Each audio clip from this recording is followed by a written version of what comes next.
चलिए नमस्कार साथियों सभी का स्वागत है आज के क्लास में। और आज के क्लास में कॉमन पेपर आपका सेट 12 को हम देखेंगे, है ना। उसमें मैथ्स के जो क्वेश्चंस होंगे वो सारे क्वेश्चंस का हम लोग डिस्कशन देखेंगे, समझने की कोशिश करेंगे। तो सभी लोग फटाफट जुड़ जाएंगे आज के क्लास में। आज के क्लास में जो मैथ्स के क्वेश्चन है उसको हम लोग अच्छे तरीके से देखने की कोशिश करेंगे, ठीक ना। तो चलिए फटाफट जुड़ जाएंगे फटाफट। अब आगे देखते हैं यहाँ पे ये सवाल में, ये पहला सवाल है आपके स्क्रीन पे।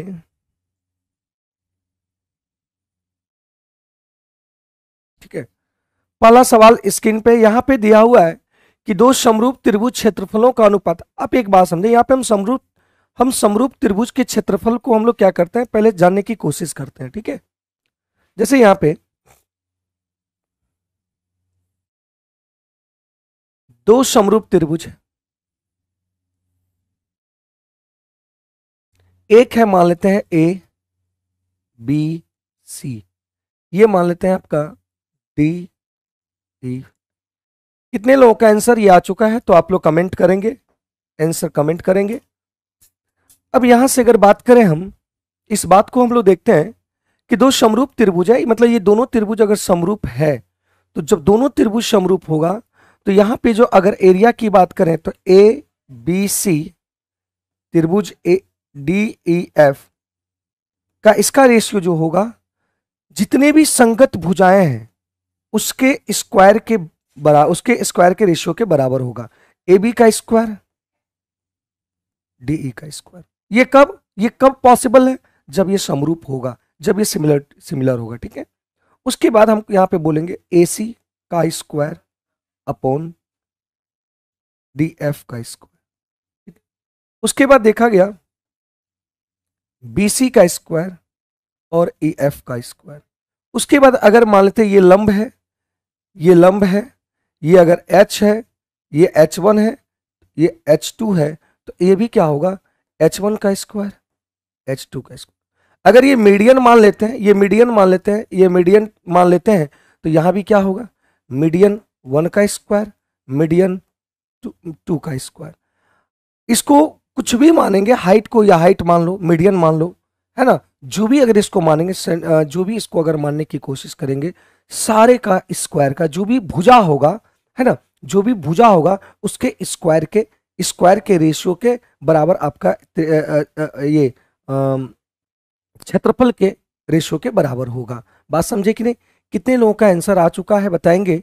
गुड मॉर्निंग सभी को, गुड मॉर्निंग, सभी का स्वागत है आज के क्लास में। बताएंगे भाई। बी देखो यहाँ पे अब यहाँ पे एक एक चीजों को लाइन को पढ़ेंगे, ठीक है, एक एक लाइन को पढ़ेंगे। और भी आगे होता है, जैसे पेरीमीटर 1 का स्क्वायर, पेरीमीटर 2 का स्क्वायर, है ना, ये परपेंडिकुलर, बहुत सारे कुछ इसमें आपका जितना भी रेशियो, इसका जो कोरस्पॉन्डिंग साइड्स का जो रेशियो होगा उसके स्क्वायर के बराबर बढ़ते जाएगा मेरे भाई। ठीक है, चलिए एक बात समझेंगे क्या हम एक एक चीजों को देखते हैं। यहाँ ऑप्शन में कह रहा है कि दो समरूप त्रिभुजों का क्षेत्रफल का अनुपात, दो समरूप त्रिभुज के क्षेत्रफलों का अनुपात संगत कोणों के समद्विभाजक द्वारा प्राप्त संगत खंडों के वर्गों के अनुपात के बराबर होता है।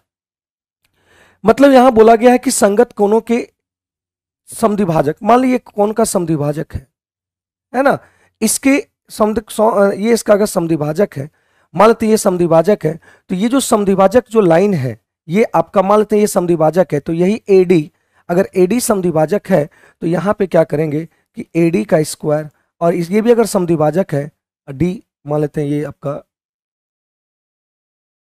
N मान लेते हैं, तो DN का स्क्वायर, ये भी रेशियो क्या होंगे बराबर, समद्विभाजक का भी रेशियो क्या होंगे, वर्गों का जो अनुपात होगा वो क्या होंगे बराबर होंगे। इसका मतलब ये आपका सही है। फिर बोल रखा है दो समरूप त्रिभुज के क्षेत्रफल का अनुपात माध्यिकाओं के वर्गों के अनुपात के बराबर है। तो माध्यिका देखिए यहां लिखे ना, मतलब दो त्रिभुज के समरूप त्रिभुजों का जो वर्गों का जो स्क्वायर का जो रेशियो है, वर्गों का जो अनुपात है, उसके मीडियन के वर्गों के अनुपात के बराबर होगा, मीडियन के वर्गों के रेशियो के बराबर होगा। ये भी सही है, ये भी बी भी सही है। कह रहा है कि दो समरूप त्रिभुजों के क्षेत्रफल का अनुपात संगत कोणों के समद्विभाजक के द्वारा प्राप्त संगत खंडों का अनुपात, यहाँ वर्ग नहीं दिया हुआ है। और हम जानते हैं कि त्रिभुज का जो मतलब ये समरूप त्रिभुज होगा तो उसका जो एरिया का जो रेशियो होगा, जितने भी संगत भुजाएं बनेंगे उसके स्क्वायर, जितने भी, आपको कोई टेंशन है, जितने भी अगर इसमें अगर भुजा की बात करेंगे वो सारे स्क्वायर का रेशियो के बराबर, सारे जो भी भुजा की बात करेंगे, मीडियन की बात करेंगे, समद्विभाजक की बात करेंगे, माध्यिका की बात करेंगे, है ना, संगत भुजाओं की बात करेंगे, जो भी बात करेंगे वो सारे जो होंगे स्क्वायर के रेशियो के बराबर है। कब? जब एरिया की बात करें तो एरिया, ठीक है ना। तो ये आपका क्या है, ये आपका गलत है, ये आपका क्या है, गलत है, ये आपका गलत है। लेकिन यहां क्या पूछ रहा है, निम्न में से कौन सा समरूप त्रिभुज का गुण नहीं है, मतलब सी इसका गुण नहीं है, सी इसका गुण नहीं है। क्लियर हुआ, सी इसका गुण नहीं है। बात समझ पाए कि नहीं, बताएंगे भाई, क्लियर हुआ। चलिए ये क्वेश्चंस का आंसर हो गया, सी इज द राइट आंसर, सी इसका सही आंसर। मतलब यहां देखिए क्या बोला, त्रिभुज का गुण नहीं है, गुण नहीं है मतलब कौन, सी गुण नहीं मैच कर रहा है, मतलब आंसर सी हो गया। ठीक है, आगे बढ़ते हैं। ठीक है, गीता लता माधुरी की आय का अनुपात, गीता लता और माधुरी ये 5:6:3 है, और उनकी औसत जो दिया हुआ है 42 है। एक बात समझेंगे, औसत 42 दिया हुआ है, इसका मतलब क्या हुआ, औसत 42 मतलब कि यहां पे तीनों की आयु का औसत दिया 42, तो तीनों का आयु का योगफल कितना होगा, औसत में संख्या से गुणा कर देंगे तो ये आपका निकल जाएगा क्या, योगफल, तीनों का योगफल निकल जाएगा। क्या निकल जाएगा, योगफल निकल जाएगा। तो 3 दूनी 6, 4 तिया 12, 120 आएगा। तीनों का योगफल जो 120 आएगा, लेकिन यहां पे तीनों का योगफल देख रहे हैं 5, 6, 11, 11, 3, ठीक है 14।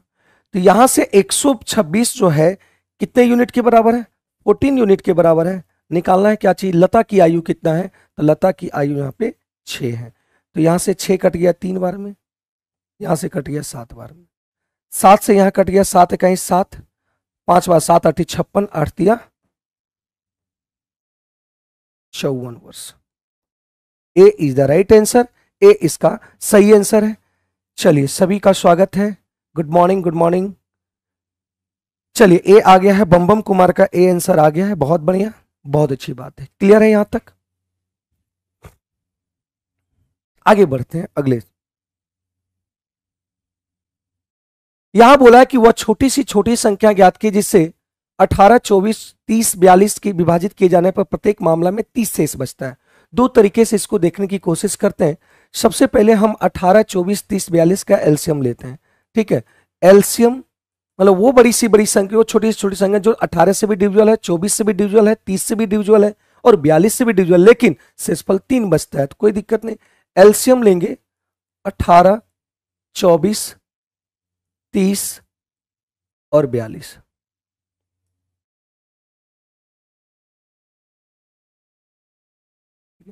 देखिए एलसीएम कैसे लिया जाता है, शॉर्टकट की बात करते हैं। तो ये मान लीजिए इसमें बड़ा डिजिट कौन है, बड़ा है आपका संख्या 42, ठीक है, लिख लिए। बड़ा जो है इसमें कौन है, 42 है बड़ा, ठीक है। जब 42 बड़ा है तो 42 हम ले लिए। अब यहाँ 30 लेना है, तो 30 और 42 में मैक्सिमम कॉमन कौन है, तो 30 का देखते हैं, 30 में इसमें आता है 6, इसमें भी 6, 6 6 कॉमन है, तो 6 हट गया, तो यहाँ गया, देखिए 6 तो इसमें मौजूद है, 6 नहीं लेना है, जो कॉमन है, जो अनकॉमन है उसको ले लेना है, ठीक है। अब यहाँ पे 42 और 24 में मैक्सिमम कॉमन कौन है, तो यहाँ 6 चौक 24 होगा। तो देखेंगे मैक्सिमम कॉमन की बात करें, मैक्सिमम तो 6 इसमें है, 7 6 42, 6 इसमें मौजूद है, 4 नहीं है, तो 4 ले लिए। 18 का देखते हैं, 18 का यहाँ पे आएगा 6 × 3, तो 6 इसमें मौजूद है, 6 इसमें मौजूद है, 3 नहीं है, 3 ले लिए। तो ये गुना करके आएगा, ये गुना करके आएगा आपका, ये इतना गुना करके आएगा, ठीक है, मतलब ये टोटल इतना गुना करके। लेकिन यहाँ पे जब 18 से डिवाइड करेंगे, 24 से इसको डिवाइड करेंगे, 30 से इसको डिवाइड करेंगे, 42 से इसको डिवाइड करेंगे, तो ये पूर्णतः डिविजुअल है। लेकिन यहाँ पे क्या बोला है कि रिमाइंडर 3 बच रहा है, मतलब वो संख्या जो होगा, रिमाइंडर कितना बच रहा है 3, मतलब 25, 20। इसको तो ये अगर रखेंगे तो ये पूरी तरह से डिविजुअल हो जाएगा, लेकिन अगर हम 3 यहाँ पे ऐड कर देंगे तो ये आ जाएगा आपका क्या, अब जब डिविजुअल करेंगे तो क्या होगा, अब जब डिविजुअल करेंगे तो क्या होगा भाई, अब जब डिविजुअल करेंगे तो ये आपका शेषफल जो बचाएगा वो 3 बचाएगा, ठीक है, मेरी बात को समझ पाए। अब एक बाय ऑप्शन देख लेंगे, बाय ऑप्शन कैसे बनता है इस बात को थोड़ा सा ध्यान देंगे। बाय ऑप्शन जैसे वो ये संख्या, कौन संख्या जो 18 24, 30, 42 से विभाजित है, लेकिन सेक्सफल 3 बचा रहा है। सेक्सफल कितना बचा रहा है?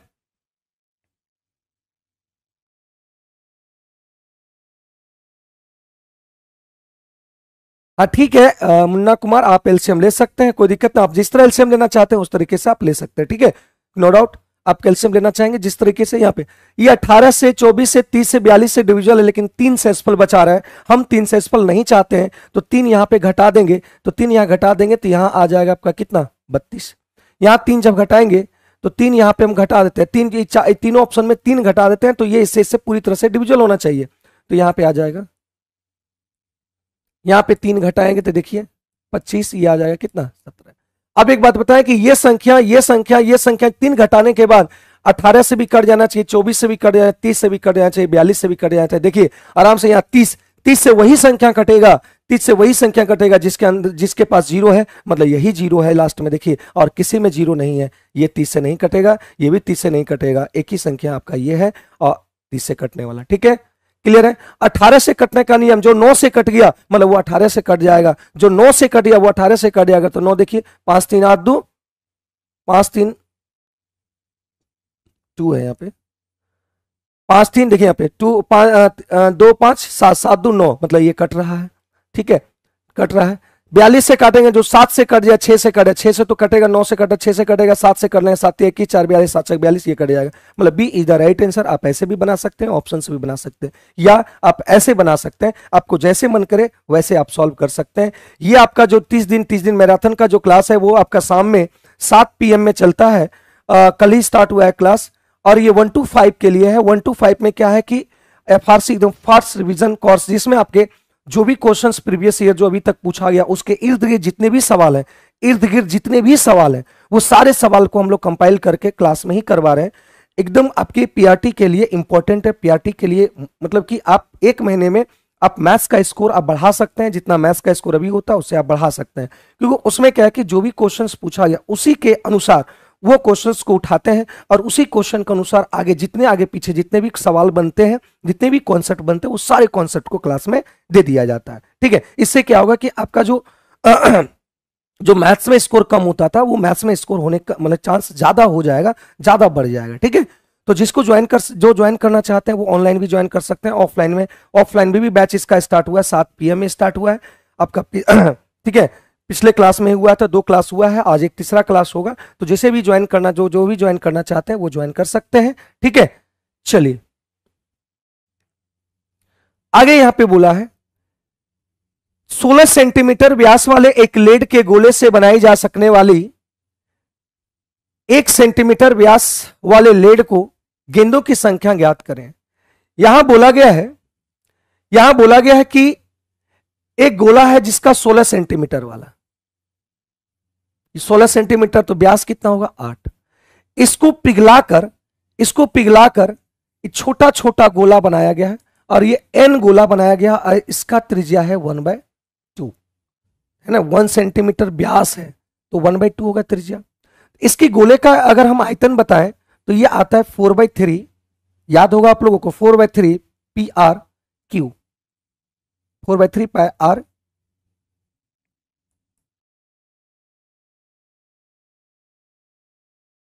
क्यू। अब यहां पे एक गोले का आयतन देखते हैं, 4/3 PR, R का मान कितना है 1/2 और ये 1/2।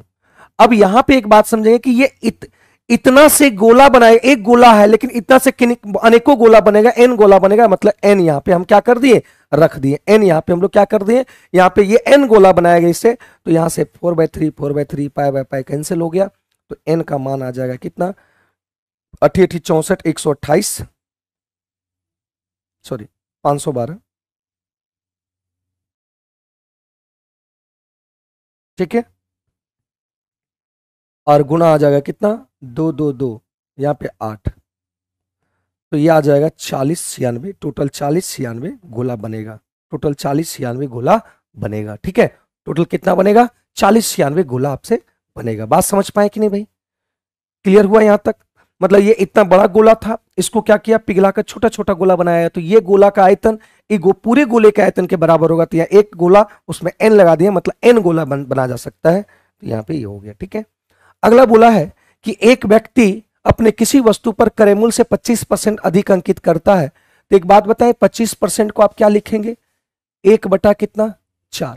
मतलब यहां से सीपी और MP market price cost price, CP अगर यहां पे सीपी अगर 4 मानते हैं तो एक बढ़ जाएगा, मतलब ये 5 हो जाएगा इसका, मतलब 25% अधिक, या इसको 100 मानेंगे, ये या तो इस तरीके से भी आप कर सकते हैं, अगर इसको 100 मानेंगे तो इसको 125 मानेंगे, ये कटेगा तो ये आ जाएगा 4:5 कितना 5, आप ऐसे भी कर सकते हैं।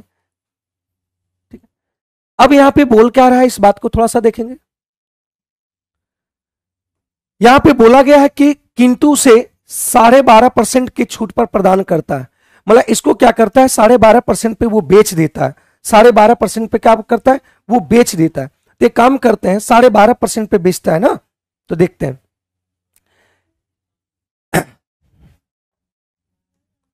मतलब ये 5 का 12.5% अगर करते हैं, 12.5% छूट पे बेचता है, तो यहां पे बेचता कितना है 87.5% पे।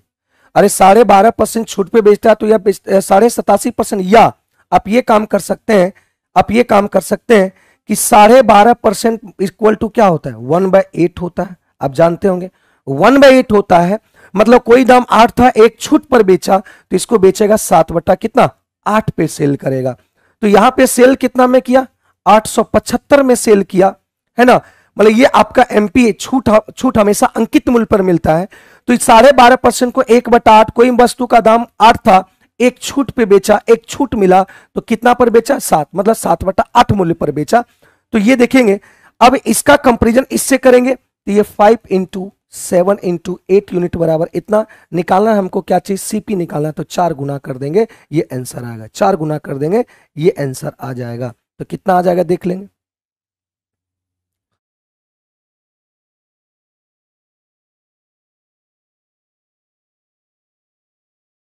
7 से काट देंगे, 7 से काटेंगे, 7 का ही 7, 17 7 दिया, 7 दूनी 14 और 35, 7 पचे 35, 5 से काटेंगे तो ये कट जाएगा 25 बार में, ठीक है, तो ये 25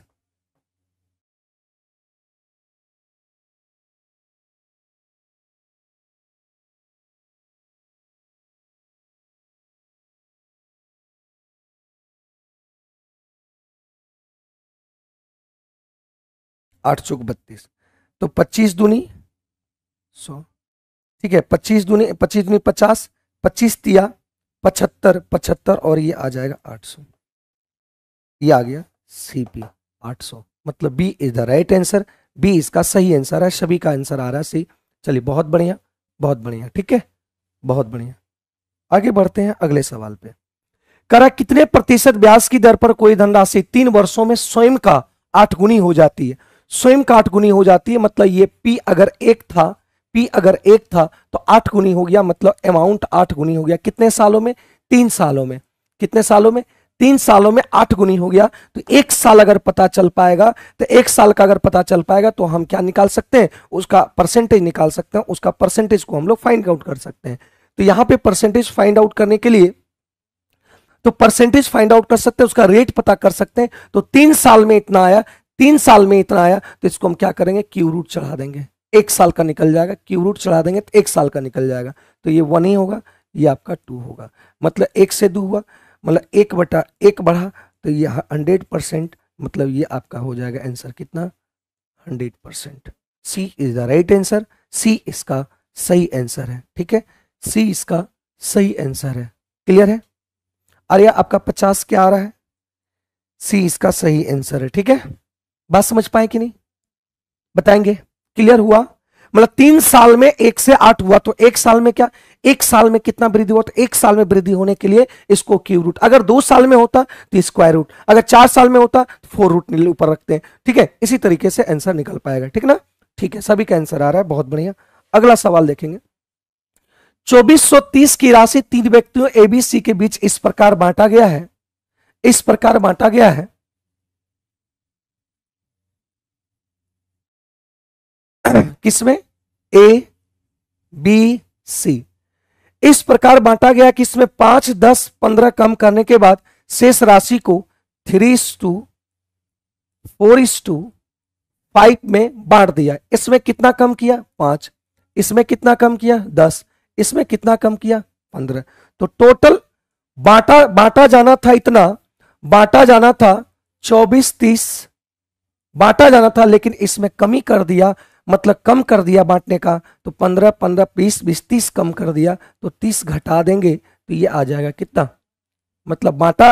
ये जो रेशियो है, ये जो रेशियो है, ये किसका रेशियो है? ये जो रेशियो दिया हुआ है 2400 का रेशियो दिया, ना कि 2430 का। क्योंकि मान लीजिए कोई मालिक है, उसको बांटने के लिए 3 लेबर में एबीसी में दिया और 15 5 10 15 रख लिया कमीशन, उसके बाद बांटा, तो बांटा वो कितना? 2400 ही बांटा है। तो 2400 ही जो रेशियो में बांटा है, तो सबसे पहले दोनों को जोड़ दो, तो ये कितना आएगा? 12। 12 यूनिट बराबर दिया हुआ है कितना? 2400। निकालना है किसको? करा सी का हिस्सा कितना होगा, तो सी का हिस्सा यहां कितना? 5। लेकिन ये सी का हिस्सा कब आया? 15 रखने के बाद आया। लेकिन अगर पूरा अगर बोला जाए तो इसका हिस्सा तो 15 भी था, वो रख लिया अलग बात है, लेकिन 15 भी तो हिस्सा होगा, तो प्लस क्या करेंगे? 15 कर देंगे। ठीक है, तो ये कट जाएगा। 200 1000 1015, ये आंसर आएगा। ठीक है, 1015, मतलब B is the right answer. B इसका सही आंसर है। बी इसका क्या है? सही आंसर है। क्लियर है? क्या इस बात को समझ पाए? हाँ ठीक है, अभिषेक कुमार का आ रहा है, बहुत बढ़िया। ठीक है, तरल वायु, तो दूसरा कुछ क्वेश्चन आ गया, 7 ही क्वेश्चन था। तो यहीं तक आज का क्लास को समाप्त करते हैं। आज के क्लास को यहीं पे समाप्त करते हैं। तो यहां तक क्लियर हो गया आप लोगों का? ठीक है, चलिए अब जीएस वाले सर आएंगे, अपना डिस्कशन करेंगे। थैंक यू भाई, थैंक यू सभी लोग को।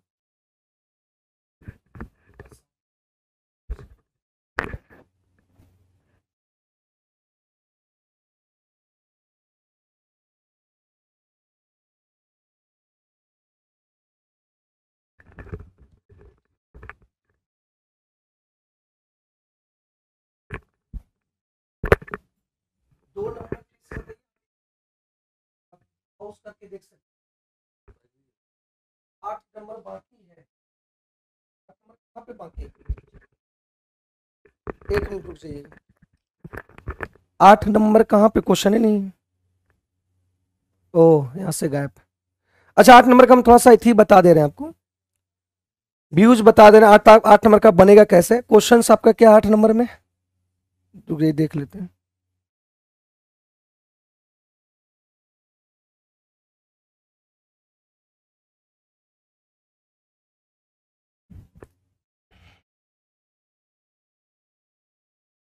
आठ नंबर में है 6 पर पावर 61 और 6 पर पावर 62, 6 पर पावर 63 और 6 पर पावर 64 और 6 पर पावर 65। यहां पे किससे डिविजिबल होगा?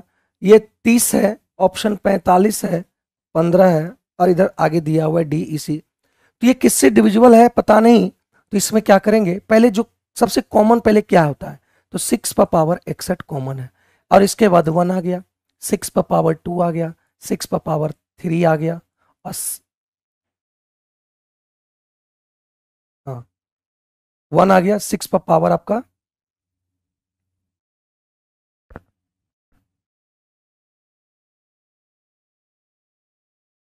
6 पर पावर 1 आ गया। ये गुना होगा, जब ये गुना होगा, ये जब गुना होगा तो ये जुट जाएगा, 2 आ जाएगा। अब यहाँ 6 पर पावर 2 आएगा, ये 6 पर पावर 3 आएगा, और 6 पर पावर कितना आएगा? 4 आएगा। ठीक है, जब इसको गुना करेंगे 6 ये, तो ये आ जाता है 1 6, 6 का स्क्वायर 36, और इसका आता है 6 का क्यू आता है 1296, और 6 पर 36, 1296 आता है, 36 नहीं 216।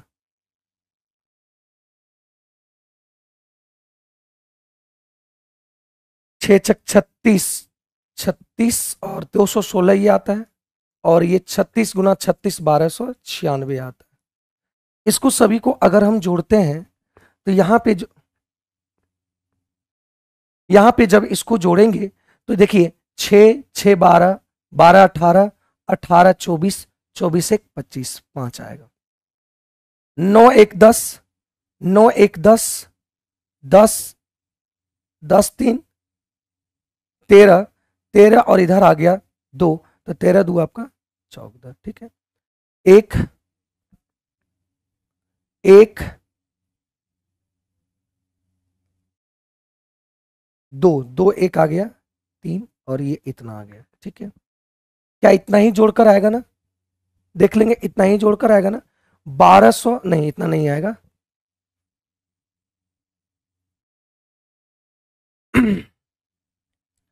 अगर इसको हम इसको दे देते हैं कितना, 4 दे देते हैं तो 1300 हो गया, हो गया। ये अगर 4 चल गया तो 1300, 1300 और यहाँ पे आ गया कितना 200, 212, तो 1300 और 212 हो गया, 1300 और 212 हो गया 1512, तो 1512 और यहाँ पे आ गया 12 और 36, 12 अगर करेंगे तो ये 48 आ जाएगा, 48 और ये आ जाएगा 7, तो आ जाएगा 1555, ठीक है। अब यहां पे बोला गया क्या कि ये जो इससे डिविजुअल है ये 30 से डिविजुअल है, तो 30 से कभी भी डिविजुअल नहीं होगा, क्योंकि 30 देखते हैं 30 से डिविजुअल होने का मतलब ये कटना चाहिए 3 से पहले। तो यहां पे अगर देखते हैं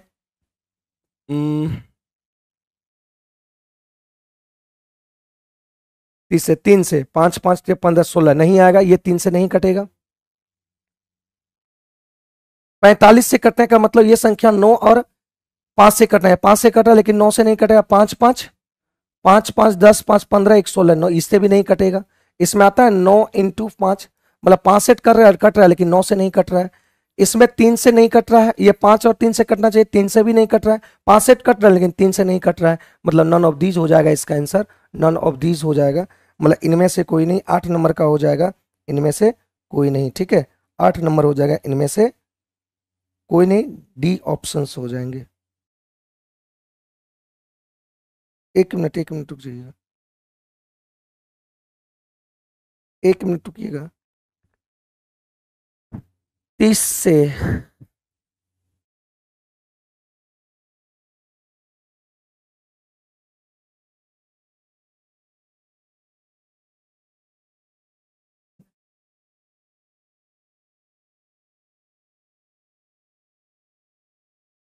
नहीं नहीं, सभी से कटेगा, रुक जाइएगा, सबसे कटेगा।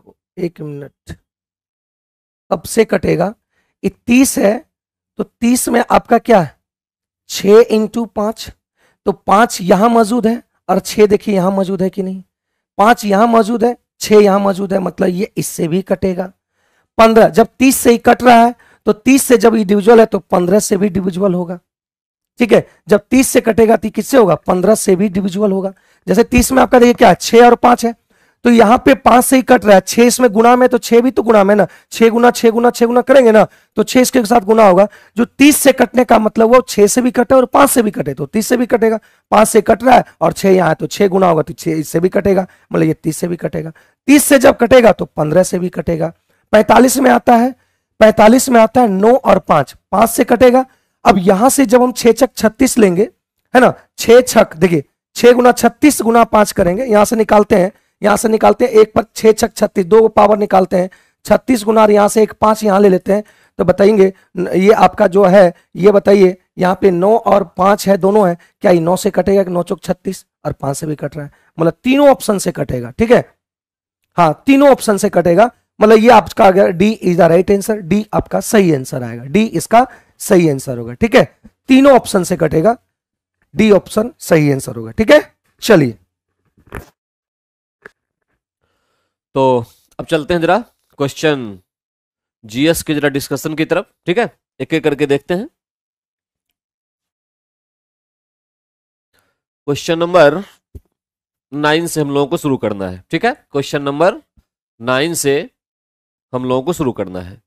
तो सबसे पहले ओके ओके ठीक है, अब चलिए आइए क्वेश्चन पे आइए। पहला क्वेश्चन क्या कह रहा है कि तरल वायु में, तरल का मतलब यहां लिक्विड होता है, उपस्थित तरल oxygen, liquid oxygen, liquid organ और लिक्विड नाइट्रोजन, ठीक है, कि जो बॉइलिंग पॉइंट होते हैं, इस बॉइलिंग पॉइंट क्वथनांक जिसको कहते हैं, जिसपे कोई चीज उबलना शुरू होता है, के आधार पर इन्हें आरोही क्रम में सजाने पर कौन सा विकल्प सही है। असेंडिंग ऑर्डर की बात कह रहा है। असेंडिंग ऑर्डर मतलब बढ़ते से घटते क्रम, असेंडिंग बढ़ते क्रम, ठीक है, कम से ज्यादा, कम से अधिक की बात कह रहा है, सबसे कम सबसे अधिक। तो देखिए ऑक्सीजन, आर्गन और नाइट्रोजन। ऑक्सीजन का boiling point approximately -183 degree centigrade होता है। लिक्विड ऑक्सीजन की बात हो रही है। लिक्विड आर्गन का -185.56 कुछ इतना होता है लगभग डिग्री सेंटीग्रेड, और नाइट्रोजन का अप्रोक्सीमेटली -195 कुछ डिग्री सेंटीग्रेड होता है, ठीक है। तो इसके हिसाब से अगर हम देखें असेंडिंग ऑर्डर में, तो पहले ऑक्सीजन आना चाहिए, फिर आर्गन आना चाहिए, फिर नाइट्रोजन आना चाहिए। Oxygen, argon, nitrogen. अब जरा सर्च कर लें ऑप्शन को, ऑक्सीजन, आर्गन, नाइट्रोजन, कोई ऑप्शन नहीं है। इस क्वेश्चन के अकॉर्डिंग करेक्ट आंसर हमारे पास आएगा ई। करेक्ट आंसर आएगा ई। पहली बात ये। दूसरी बात, अगर यहां पर असेंडिंग की जगह डिसेंडिंग लिखा होता, डिसेंडिंग ऑर्डर, तो इसका उल्टा कर देते। ये तो असेंडिंग वाला आ गया, आरोही, तो एक आ जाएगा अवरोही जो होगा डिसेंडिंग, और डिसेंडिंग वाले में इसका उल्टा नाइट्रोजन, आर्गन, ऑक्सीजन। तो डिसेंडिंग ऑर्डर में आ गया nitrogen, argon, oxygen, B answer सही है। क्वेश्चन एक्चुअली में असेंडिंग पूछा है, तो असेंडिंग में इनमें से कोई नहीं होगा। अगर डिसेंडिंग पूछेगा तो करेक्ट आंसर बी होगा। डिसेंडिंग वाले में करेक्ट आंसर बी होगा, ठीक है। तो इस तरह से ये पॉइंट आप यहां पे नोट करके ध्यान में रखेंगे। ऑक्सीजन, आर्गन और नाइट्रोजन, असेंडिंग ऑर्डर, तीनों का हमने यहां पे लिखा हुआ है।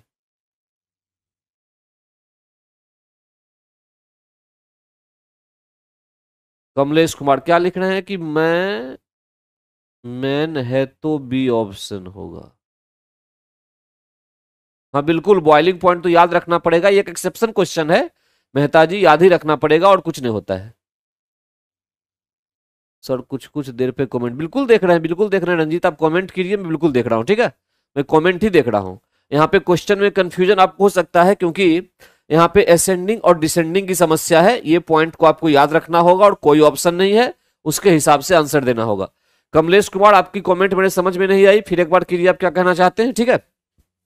तो क्वेश्चन नंबर 9 का असेंडिंग और डिसेंडिंग के आधार पे, अगर हो सकता है यहां पे डिसेंडिंग लिखा हो, ठीक है, तब जाके ऑप्शन हमारा बी हो जाएगा। असेंडिंग वाले में हमारा इसमें कोई ऑप्शन नहीं है, तो ये करेक्ट आंसर होगा। असेंडिंग वाले में होगा ऑक्सीजन, आर्गन, नाइट्रोजन, ठीक है, ऑक्सीजन, आर्गन और नाइट्रोजन, ये एक्चुअली में होता है, ठीक।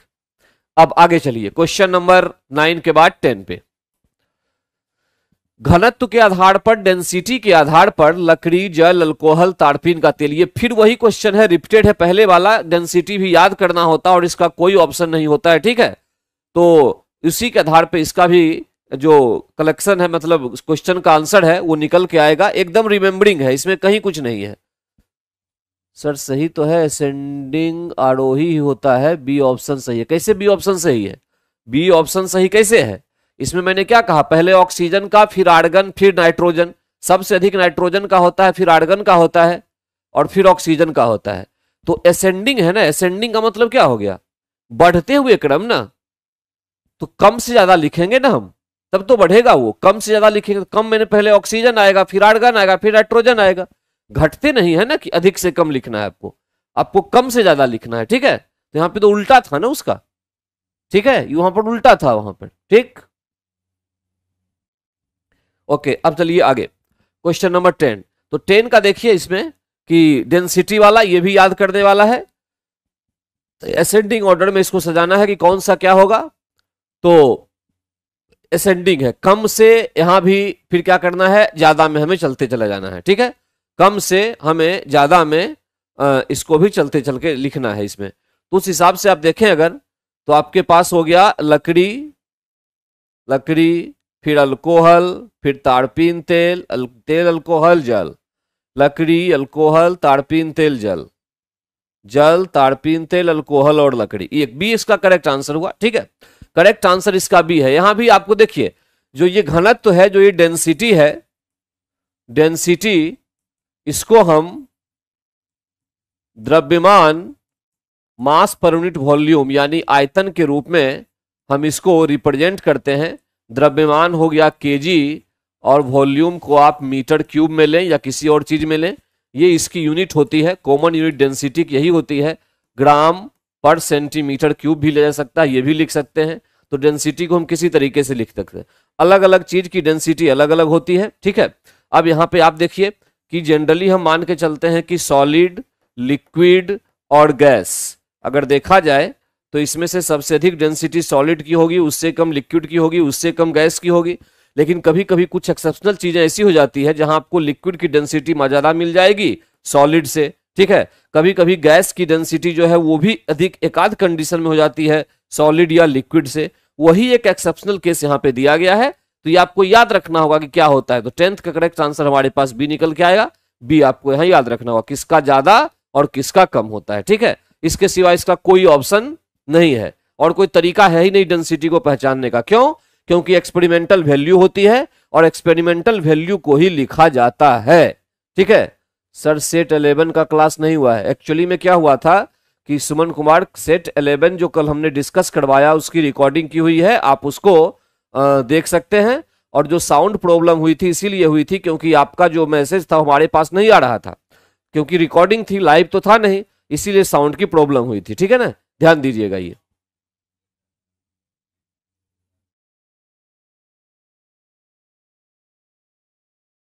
चंदन कुमार, नेगेटिव है इसलिए जो ज्यादा होगा वो कम होगा, इसलिए भी होगा। हाँ, ये एक अच्छी बात है, ठीक है।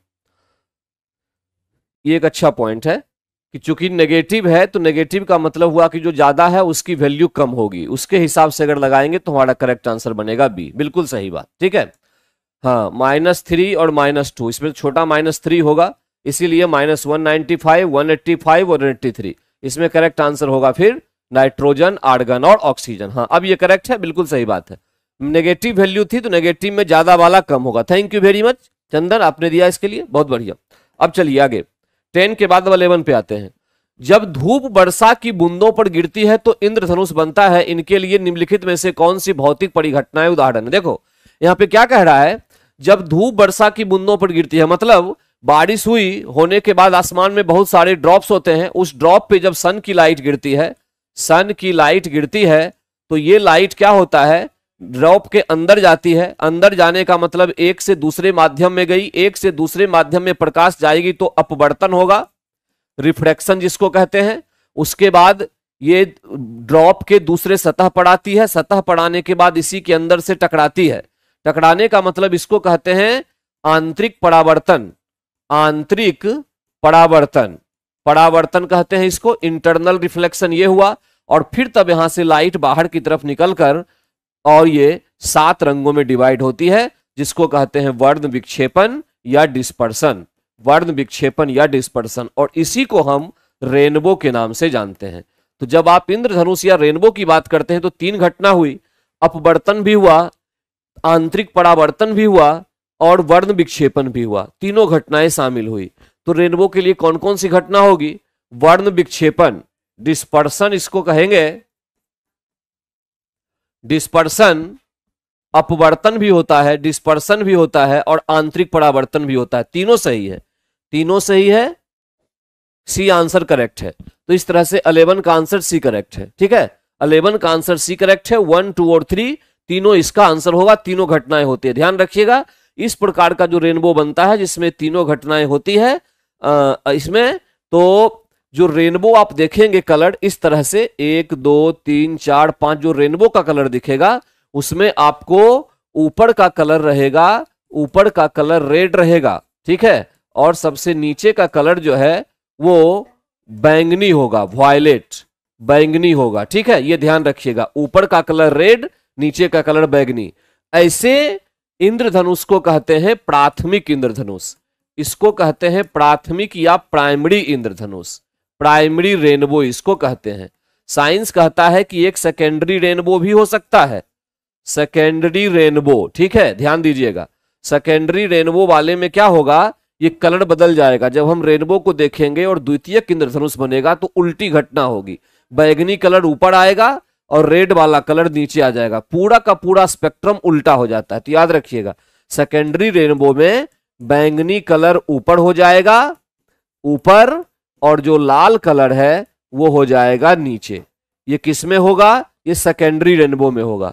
प्राइमरी रेनबो जो है उसमें ऊपर रेड रहेगा, नीचे बैगनी होगी, ध्यान रखना है इस बात को। तो करेक्ट आंसर आया सी, करेक्ट आंसर आया सी। आगे चलिए, आगे आइए, क्वेश्चन नंबर 12। 12 क्या कहता है, जब किसी वस्तु को पृथ्वी से चंद्रमा पर ले जाया जाता है तो उसका भार, अच्छा भार देखिए एक बात समझिए, भार का फॉर्मूला क्या होता है, भार का फॉर्मूला होता है mg, mg। ठीक है, mg भार, भार का मतलब क्या होता है कि पृथ्वी के द्वारा किसी वस्तु पर लगाया गया बल, इसी को हम एक्चुअली में भार कहते हैं। अब ये अगर अर्थ है, इस बॉल को नीचे की तरफ खींच रही है, तो जितने बल से वो खींच रही है वही इस वस्तु का भार कहलाएगा। m वस्तु का मास हो गया, g की वैल्यू दी हुई थी, हम कैलकुलेट कर लेते हैं। लेकिन ध्यान ये रखना है कि चंद्रमा पर g जो होता है वो पृथ्वी पर g के 6 भाग होता है। चंद्रमा पर g का मान जो है, जो g पृथ्वी पर होता है, ठीक है, उसके 6, पृथ्वी पर g होता है 9.8, उसका 6 भाग होता है चंद्रमा पर g। तो अगर हम भार निकालेंगे चंद्रमा पर, तो पृथ्वी पर जितना भार होगा उसमें 6 से भाग दे देंगे तो चंद्रमा पर भार आ जाएगा। और 6 से भाग देने का मतलब क्या हो जाएगा, वेट घट जाएगा, वेट क्या होगा, घट जाएगा। तो इस तरह से उसका भार क्या होता है, घट जाता है। तो करेक्ट आंसर क्या हो गया, ए। जब चंद्रमा पर किसी वस्तु को लेके जाएंगे पृथ्वी से तो उसका वेट क्या हो जाएगा, डिक्रीज कर जाएगा, घट जाएगा उसका। हाँ बिल्कुल करेक्ट, 12 का होगा ए, घट जाएगा। भार जो है ये एक बल है, भार एक बल है, इसीलिए भार की भी इकाई जो यूनिट होगी वो न्यूटन होगी। ध्यान दीजिएगा, न्यूटन, ये भी क्वेश्चन कई बार आता है। भार एक क्या है, बल है, और बल की इकाई क्या होती है, न्यूटन होती है। आगे आइए, क्वेश्चन नंबर 13। हाइड्रोजन के ऑक्साइड, सल्फर के ऑक्साइड, नाइट्रोजन के ऑक्साइड, ठीक है, SO2 NO2, उपरोक्त में से कौन सी अम्लीय वर्षा, अम्लीय वर्षा दोनों से होती है, ठीक है। सल्फर के ऑक्साइड से H2SO4 और नाइट्रोजन से HNO3, इसको कहते हैं सल्फ्यूरिक एसिड, सल्फ्यूरिक अम्ल, और इसको कहते हैं नाइट्रिक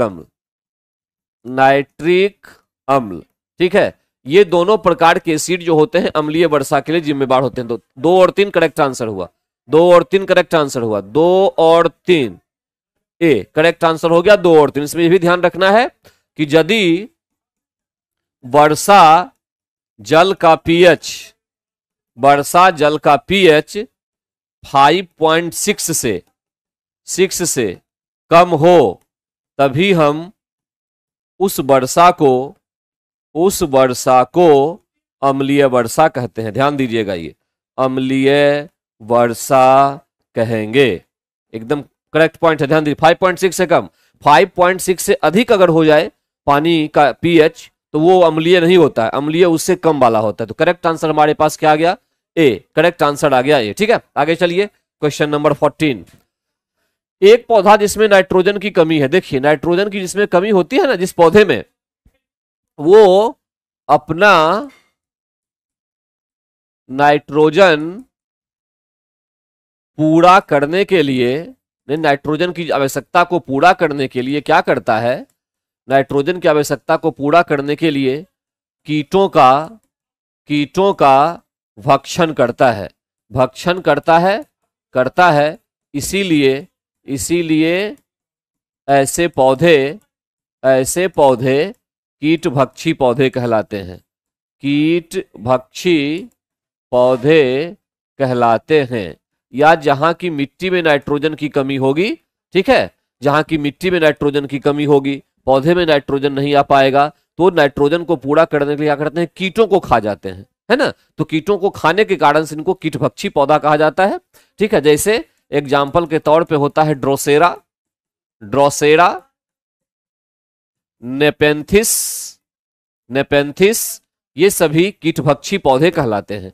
तो ध्यान दीजिएगा, क्वेश्चन आपके एग्जाम में आएगा कि कीटभक्षी पौधे कहां पैदा होंगे, उस जगह पे पैदा होंगे जिस मिट्टी में नाइट्रोजन की कमी होगी, जहां पौधे में नाइट्रोजन की कमी होगी, ठीक है। ध्यान दीजिएगा इस बात को, ठीक, नाइट्रोजन की कमी वाले क्षेत्र में ही होंगे ये। अब क्वेश्चन पढ़िए, एक पौधा जिसमें नाइट्रोजन की कमी है, ठीक है, वो छोटे कद का हो रहा है, विकास होता है उसका, हल्के हरे और पीले रंग की पत्तियां होती है। ये लक्षण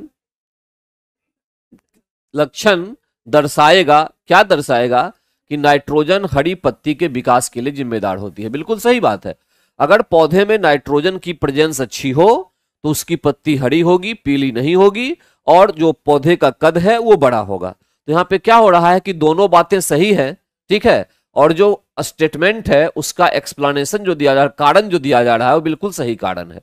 तो करेक्ट आंसर इसका ए है, करेक्ट आंसर इसका ए है, दोनों सही कारण है कि नाइट्रोजन की कमी से पौधे की पत्तियां पीली पड़ जाती हैं, नाइट्रोजन होगा तो वो हरी रहेंगी, और साथ में साथ उनका कद भी लंबा होगा। और नाइट्रोजन अगर मिट्टी में कम है तो ऐसा पौधा जो होगा कीटभक्षी पौधा कहलाएगा, है, वो कीटों को खा के अपने नाइट्रोजन को पूरा करेगा। तो 14 का करेक्ट आंसर हमारे पास ये आता है, बिल्कुल 14 का करेक्ट आंसर हमारे पास आता है ए, ठीक है। थैंक यू, आगे चलिए, क्वेश्चन नंबर 15 पे आते हैं। 15 को देखिए जरा, आइंस्टीन ने क्या किया था, सापेक्षवाद का नियम दिया था। दो, आपको पता होगा थ्योरी ऑफ रिलेटिविटी देने वाला आइंस्टीन था। थ्योरी ऑफ रिलेटिविटी के दो पार्ट हैं, ये भी क्वेश्चन अगर आ जाए ध्यान दीजिएगा, एक था स्पेशल थ्योरी ऑफ रिलेटिविटी और एक था जनरल थ्योरी ऑफ रिलेटिविटी, ठीक है। ये 1904-05 में आया था, 1904-05 में, और ये 1915-16 में दिया गया था, ठीक है। तो स्पेशल थ्योरी और जनरल थ्योरी, दो प्रकार की रिलेटिविटी की थ्योरी दी थी आइंस्टीन ने, तो एक दो हो गया। न्यूटन एक्चुअली में क्या था, न्यूटन गिरती हुई वस्तु, फॉलिंग ऑब्जेक्ट के बारे में बताता है कि क्या होता है, ग्रेविटेशन से खींचती है उसको वस्तु। फैराडे का विद्युत चुंबकीय 3, तो बच गया केपलर का क्या है, प्लेनेटरी मोशन, ठीक है। केपलर ने ग्रह से संबंधित 3 नियम दिए थे, 3 नियम इसके होते हैं। तो कुल मिला के करेक्ट आंसर क्या निकल गया, 2431 ए ऑप्शन सही है, ए ऑप्शन सही है 15 का ए, बिल्कुल 15 का ए ऑप्शन सही है, 2431। आगे चलिए, क्वेश्चन नंबर 16, जीवों के विकास, डेवलपमेंट ऑफ ऑर्गेनिजम्स, इसके बारे में चार्ल्स डार्विन हमें बहुत कुछ बताते हैं। चार्ल्स डार्विन, इनकी पुस्तक है ऑरिजिन ऑफ स्पेसिस, इसमें उन्होंने बहुत कुछ लिखा और बताया है, ठीक है। जीवों के विकास के संदर्भ में निम्नलिखित में से सही अनुक्रम क्या है, उसे देखा जाए तो कहा जाता है कि पृथ्वी पर प्रथम जीव की जो उत्पत्ति है, प्रथम जीव की उत्पत्ति जो है वो समुद्री शैवाल है ना, समुद्री शैवाल है, एल्गी जिसको कहते हैं। धरती पर सबसे पहले यही आया, एल्गी ही आया, उसी का फॉर्मेशन फिर धीरे धीरे करके डेवलप्ड होते गया, चेंज होते गया, और तब जाके आगे बात बनती गई, ठीक है। यहां पर जो है करेक्ट ऑप्शन मेढक, केकड़ा, झींगा, ये तो गलत ऑप्शन पहले के, सालमेंडर, अजगर और कंगारू, ठीक है। पेंगोलिन ये नहीं आएगा, सी बी इसका करेक्ट आंसर हुआ, ठीक है। यहां पर जो ऑप्शन दिए गए हैं उसके हिसाब से सबसे करेक्ट आंसर जो है वो बी है, सालमेंडर, फिर अजगर और फिर कंगारू, ठीक है। ये सब प्राचीन जीव माने जाते हैं, इनिशियल स्टेज में इनका विकास हुआ था अनुक्रम के अनुसार, ठीक है। तो करेक्ट आंसर 16 का जो है वो बी माना जाएगा। वैसे ये बात याद रखिएगा आप कि समुद्री शैवाल जो है ये प्रथम जीव थे जो धरती पर आए थे, फिर धीरे धीरे करके जीवाश्म जो बढ़ता गया और यहां पर होता गया, ठीक है। आगे चलिए, क्वेश्चन नंबर 17, दोआब क्षेत्र की अधिकता, दोआब, कछाड़, मैदान, तराई, इसमें राज्य को जोड़ना है, राज्य को जोड़ना है, ठीक है। तो जोड़िए, देखिए दोआब क्षेत्र होता तो सभी राज्यों में है भारत में, जहां जहां दो नदियां प्रवाहित होगी उनके बीच का जो क्षेत्र बनेगा वो एक्चुअली में दोआब क्षेत्र ही कहलाएगा।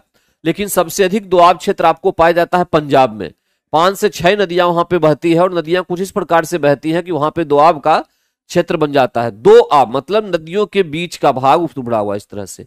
तो ए का तो 3 हो जाएगा, यहाँ पंजाब के क्षेत्र में अधिकांश दोआब का क्षेत्र मिलेगा, ठीक है।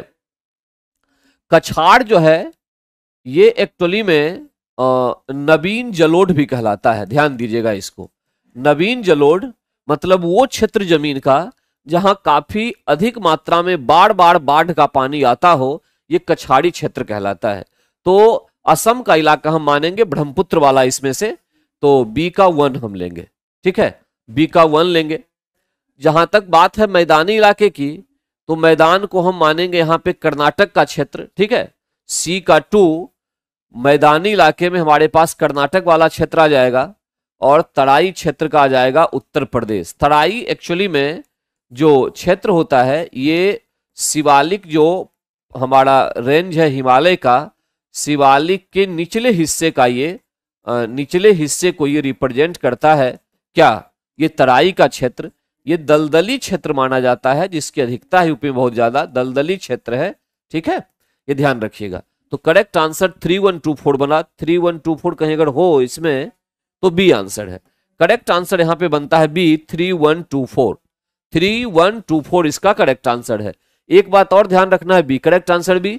दलदली क्षेत्र जो है, क्वेश्चन पूछे कि जहां पर दलदली क्षेत्र होता है वहां पर कौन सी गैस सबसे अधिक मात्रा में निकलती है, और मैं करेक्ट करूं अगर क्वेश्चन को, तो कौन सी हरित गृह गैस, ग्रीन हाउस गैस निकलेगी, क्वेश्चन है ये, ठीक है। तो आंसर इसका होगा दलदली क्षेत्र में निकलती है मीथेन। मीथेन गैस निकलती है, ध्यान दीजिएगा, मीथेन गैस निकलती है, जो कि ये ग्रीन हाउस गैस है जो पृथ्वी के वायुमंडल के टेम्परेचर को बढ़ाने में योगदान देती है। मार्स गैस, मीथेन, बिल्कुल मार्स गैस निकलती है, मीथेन गैस निकलती है, मीथेन निकलती है। गुड, वेरी गुड, जिन्होंने भी आंसर दिया बहुत बढ़िया। तो दलदली क्षेत्र में मीथेन गैस। अच्छा, मीथेन गैस केवल दलदली क्षेत्र से ही नहीं निकलती है, एक और जगह से निकलती है, ये भी ध्यान दीजिएगा।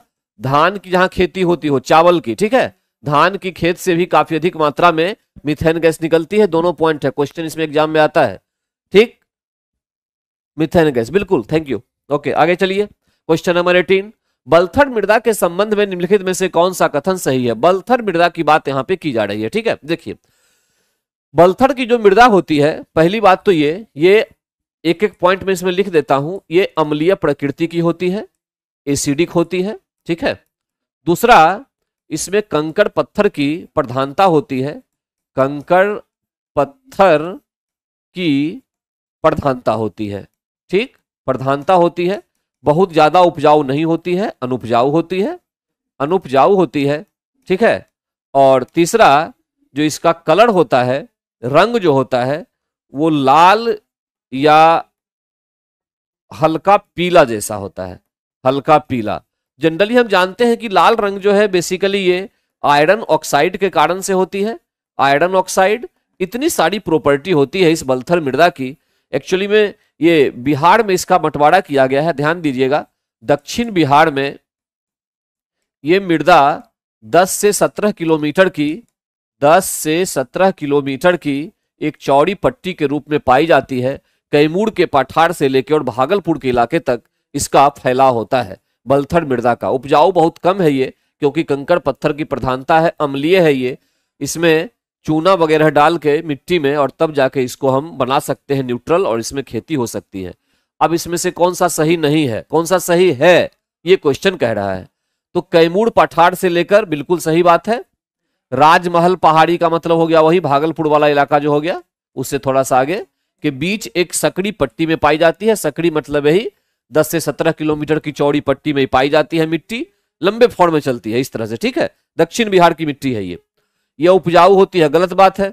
इसकी अवशोषण क्षमताओं से एल्यूमिनियम की उपस्थिति के कारण, देखिए किसी भी मिट्टी का लाल रंग होगा आयरन की उपस्थिति के कारण, एल्यूमिनियम के कारण से नहीं होगा, एल्यूमिनियम के कारण से नहीं होगा। इसीलिए यहां पर जो करेक्ट आंसर है वो आंसर ए है। करेक्ट आंसर यहां पे ए है। 18 का क्वेश्चन करेक्ट आंसर है ए, ठीक है। सही पूछ रहा है, गलत नहीं पूछ रहा है। गलत पूछता तो एक से अधिक होता, ये सब गलत है, ठीक है। तो करेक्ट आंसर हो गया यहाँ पे ए। इस तरह से आप इसको देख लेंगे 3-4 पॉइंट्स को, ठीक।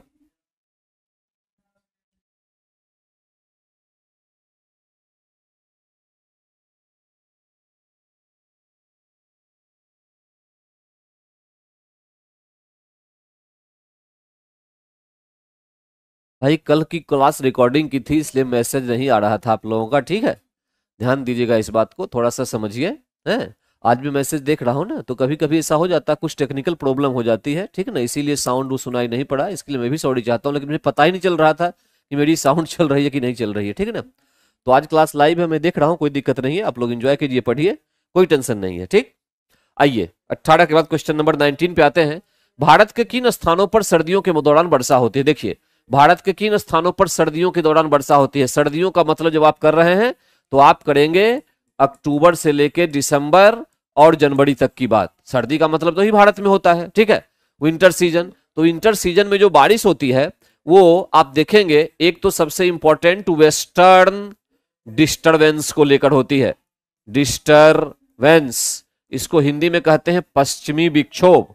पश्चिमी विक्षोभ, ठीक है, वाली वर्षा होती है हमारे यहाँ, पश्चिमी विक्षोभ। इसमें क्या होता है, भूमध्य सागर, भूमध्य सागर से जो चक्रवात उठती है, भूमध्य सागर से उठने वाली चक्रवात,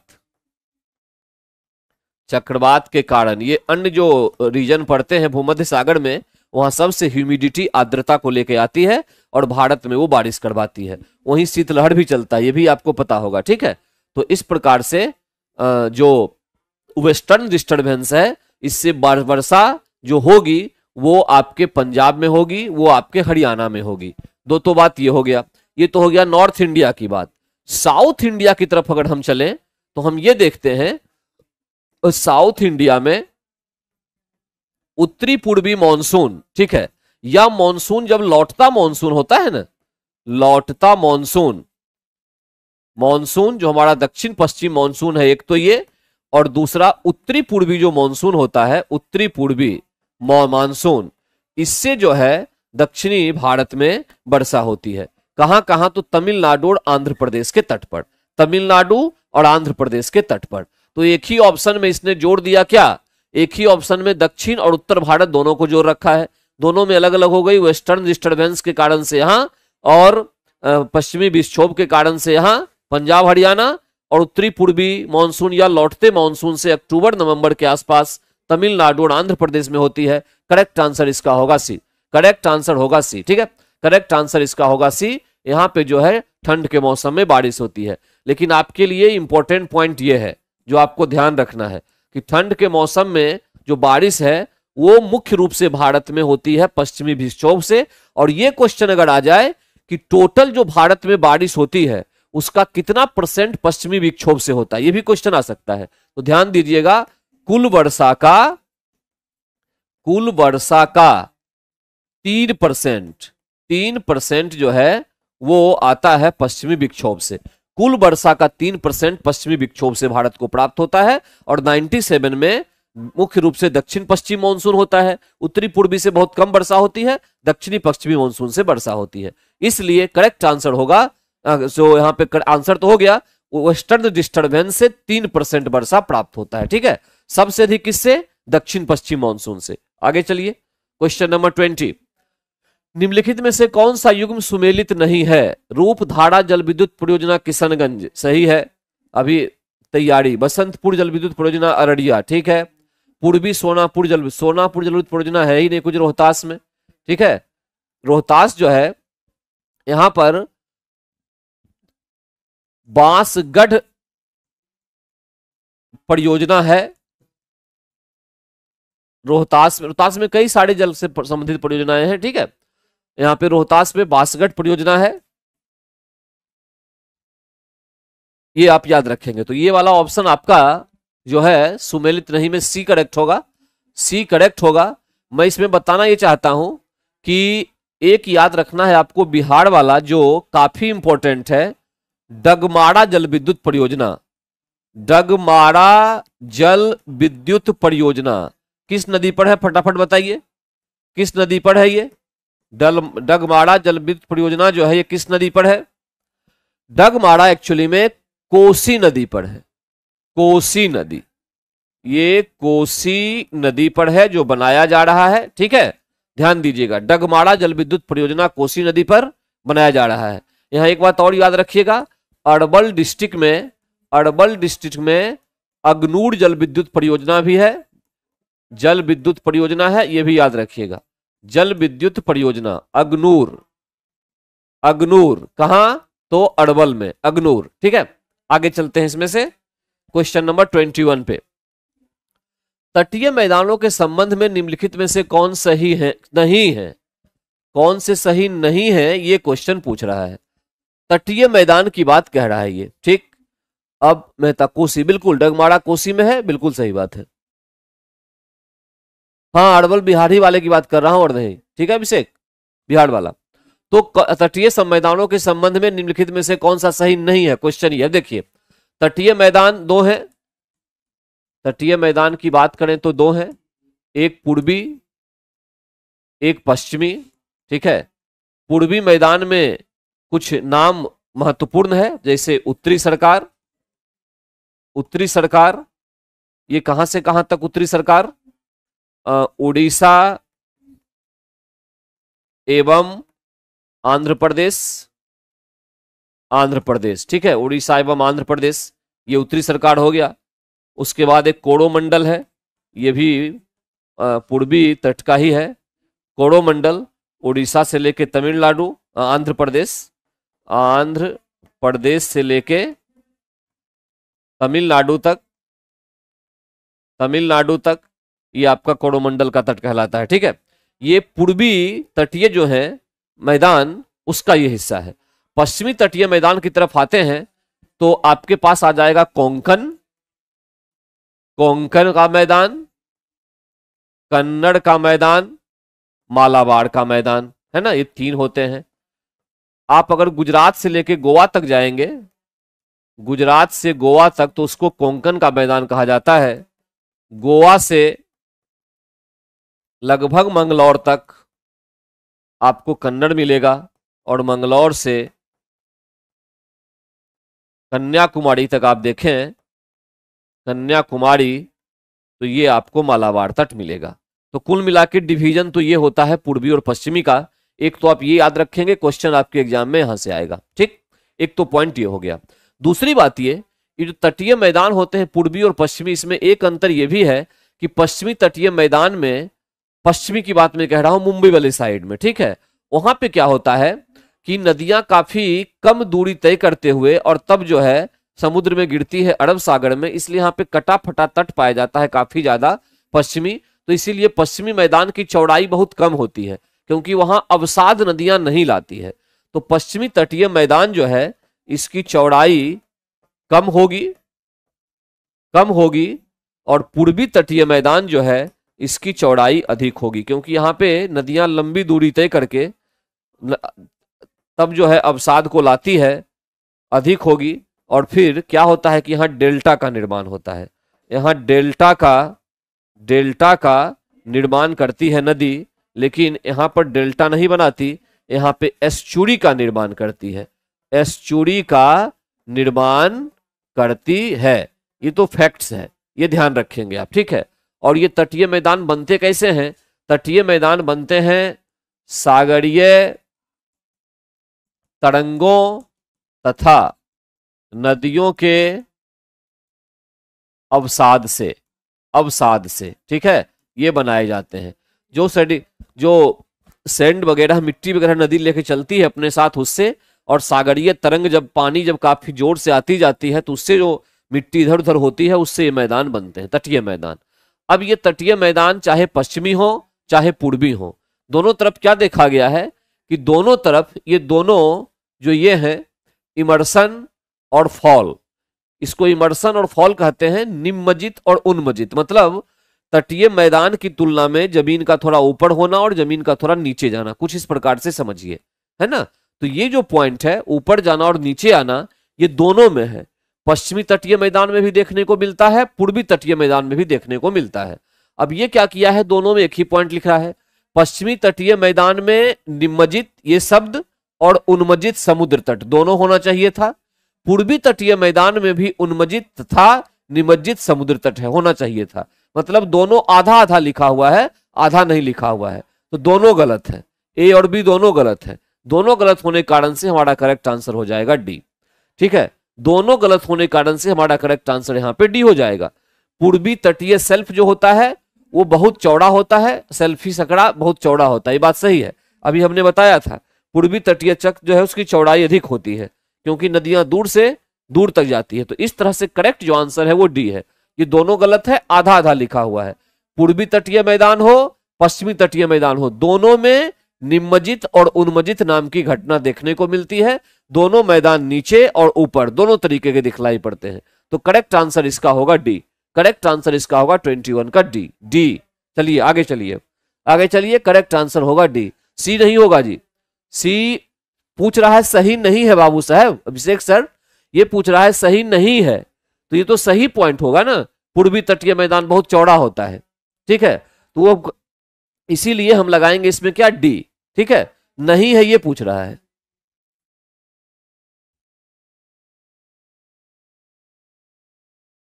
ठीक, अब आइए उसके बाद क्वेश्चन नंबर 22 पर।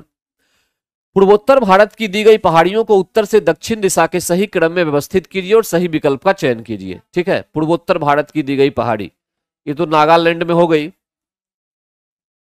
नागालैंड पटकाई बम जो है ये आपको तो 3 राज्यों में फैला है, वैसे तो ये बर्मा हो गया, बर्मा से शुरू हुआ, अरुणाचल प्रदेश में आया, अरुणाचल प्रदेश में आया और फिर थोड़ा सा नागालैंड भी गया, हालांकि अरुणाचल प्रदेश तक चल जाएगा। ठीक है, मिसमी पहाड़ी भी अरुणाचल प्रदेश में है, पहले यही आएगी, अरुणाचल प्रदेश में है, और ये तो मिजोरम में है। ठीक है, मिजोरम। तो अगर सीरीज के हिसाब से हम देखें तो सबसे पहले मिसमी पहाड़ियां आएगी अरुणाचल प्रदेश वाली सबसे ऊपर से, ठीक है, नॉर्थ से 3, उसके बाद वो जो बर्मा अरुणाचल प्रदेश में फैला हुआ पटकाई बम है वो 3 के बाद 2 के बाद नागा पहाड़ियां नागालैंड फिर नीचे मिजोरम। तो 3 2 1 और 4, 3 2 1, एक करेक्ट आंसर है इसका, एक करेक्ट इसका आंसर है 3 2 1 4। ठीक है, सबसे पहले अरुणाचल प्रदेश, नॉर्थ से साउथ की तरफ आ रहे हैं, अरुणाचल प्रदेश से फिर इंडो बर्मा जो बॉर्डर है वहां पर जो है पटकाई बम है। ठीक है, अरुणाचल प्रदेश में, उससे नीचे आएंगे तो नागा पहाड़ियां और फिर नागालैंड के बाद मिजोरम, तो मिजोरम पहाड़ियां। करेक्ट आंसर है 3214, 22 का ए करेक्ट आंसर 3214। आगे चलिए क्वेश्चन नंबर 23, सिमलीपाल राष्ट्रीय उद्यान।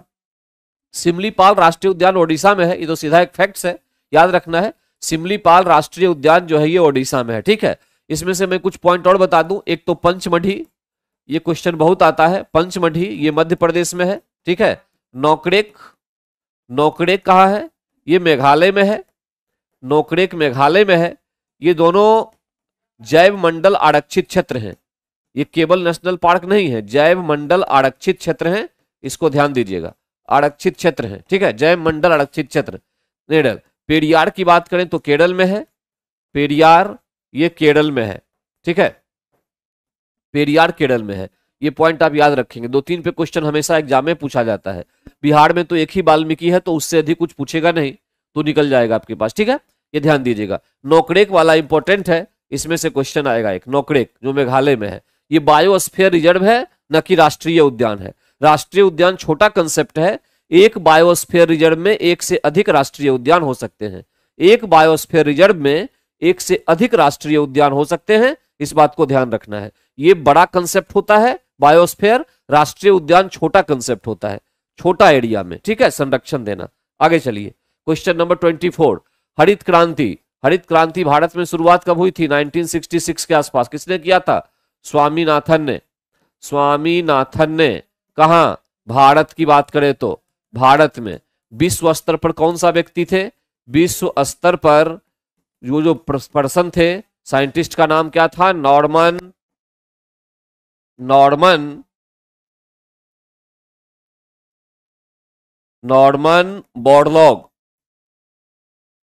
बोरलॉग नाम था इनका। ये कहां के थे? मैक्सिको के थे। मैक्सिको। हरित क्रांति का जनक पूरी दुनिया में इनको माना जाता है। भारत में स्वामीनाथन को माना जाता है, एमएस स्वामीनाथन।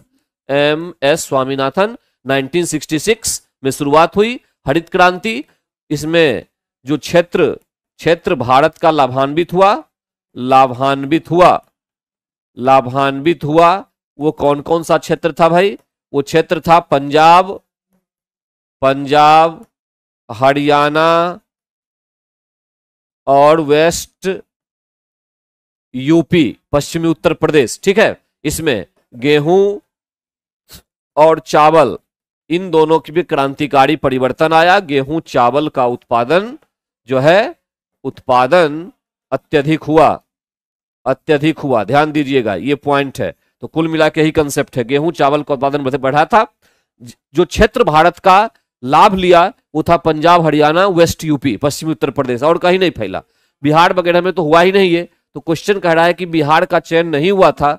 एक्चुअली में पहली बात तो ये कि लाइन सही नहीं है, ये बिहार का चयन नहीं हुआ था ऐसी बात नहीं, चयन तो पूरे देश में हुआ था कि हमें करना होगा, लेकिन बिहार का जो स्ट्रक्चर था, संरचना जो थी जमीन की यहाँ, वो इतनी खराब थी जिसके कारण से सफल नहीं हो सकता था ये।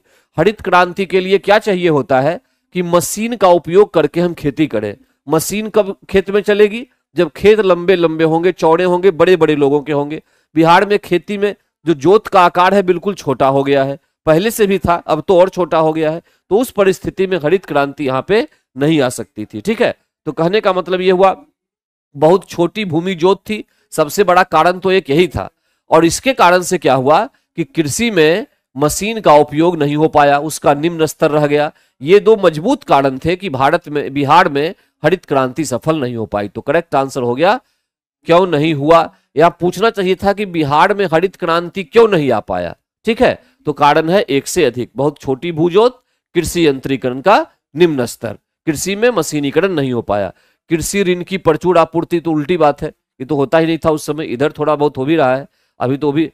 ठीक है, तो ए और सी, एक से अधिक आंसर डी है इसका। 24 का करेक्ट आंसर क्या हो जाएगा? डी। ठीक है, 24 का करेक्ट आंसर डी।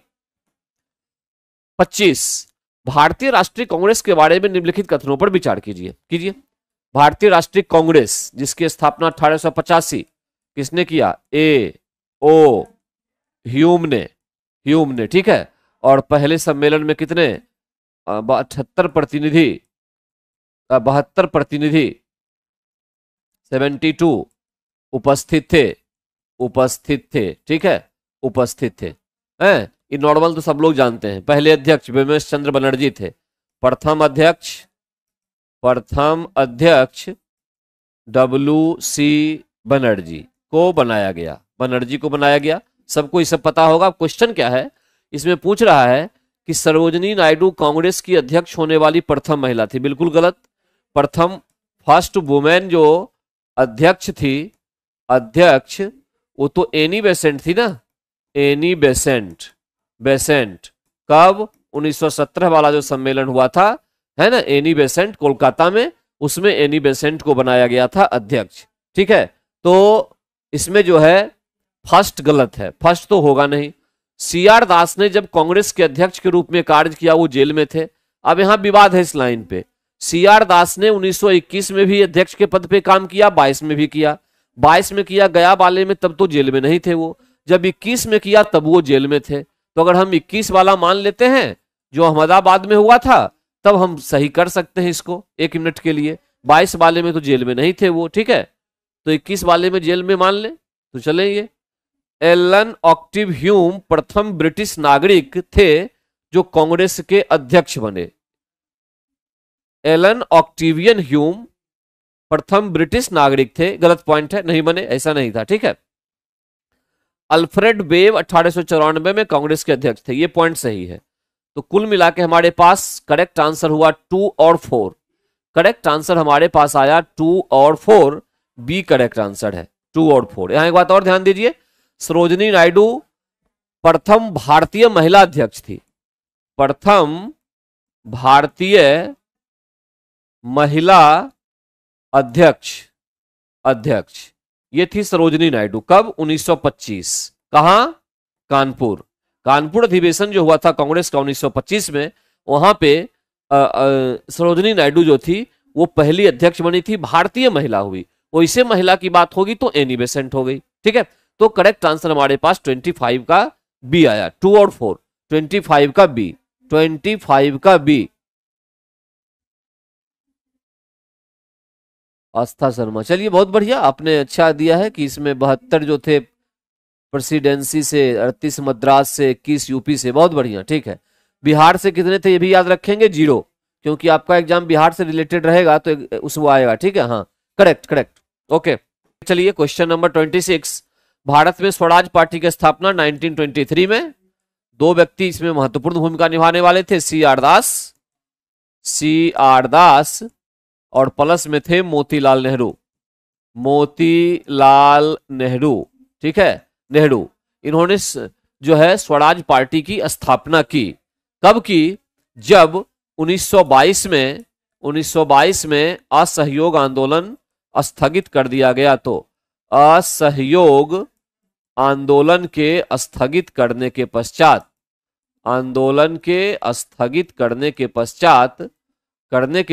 जो है ये 1922 में जब स्थगित हुआ तब जाके इसकी स्थापना हुई।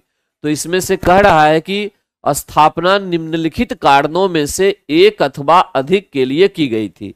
अच्छा, कौन कौन कारण थे ये पूछना। चलिए ठीक है, गांधी जी द्वारा असहयोग आंदोलन वापस लेना, ये तो एक कारण था, ठीक है।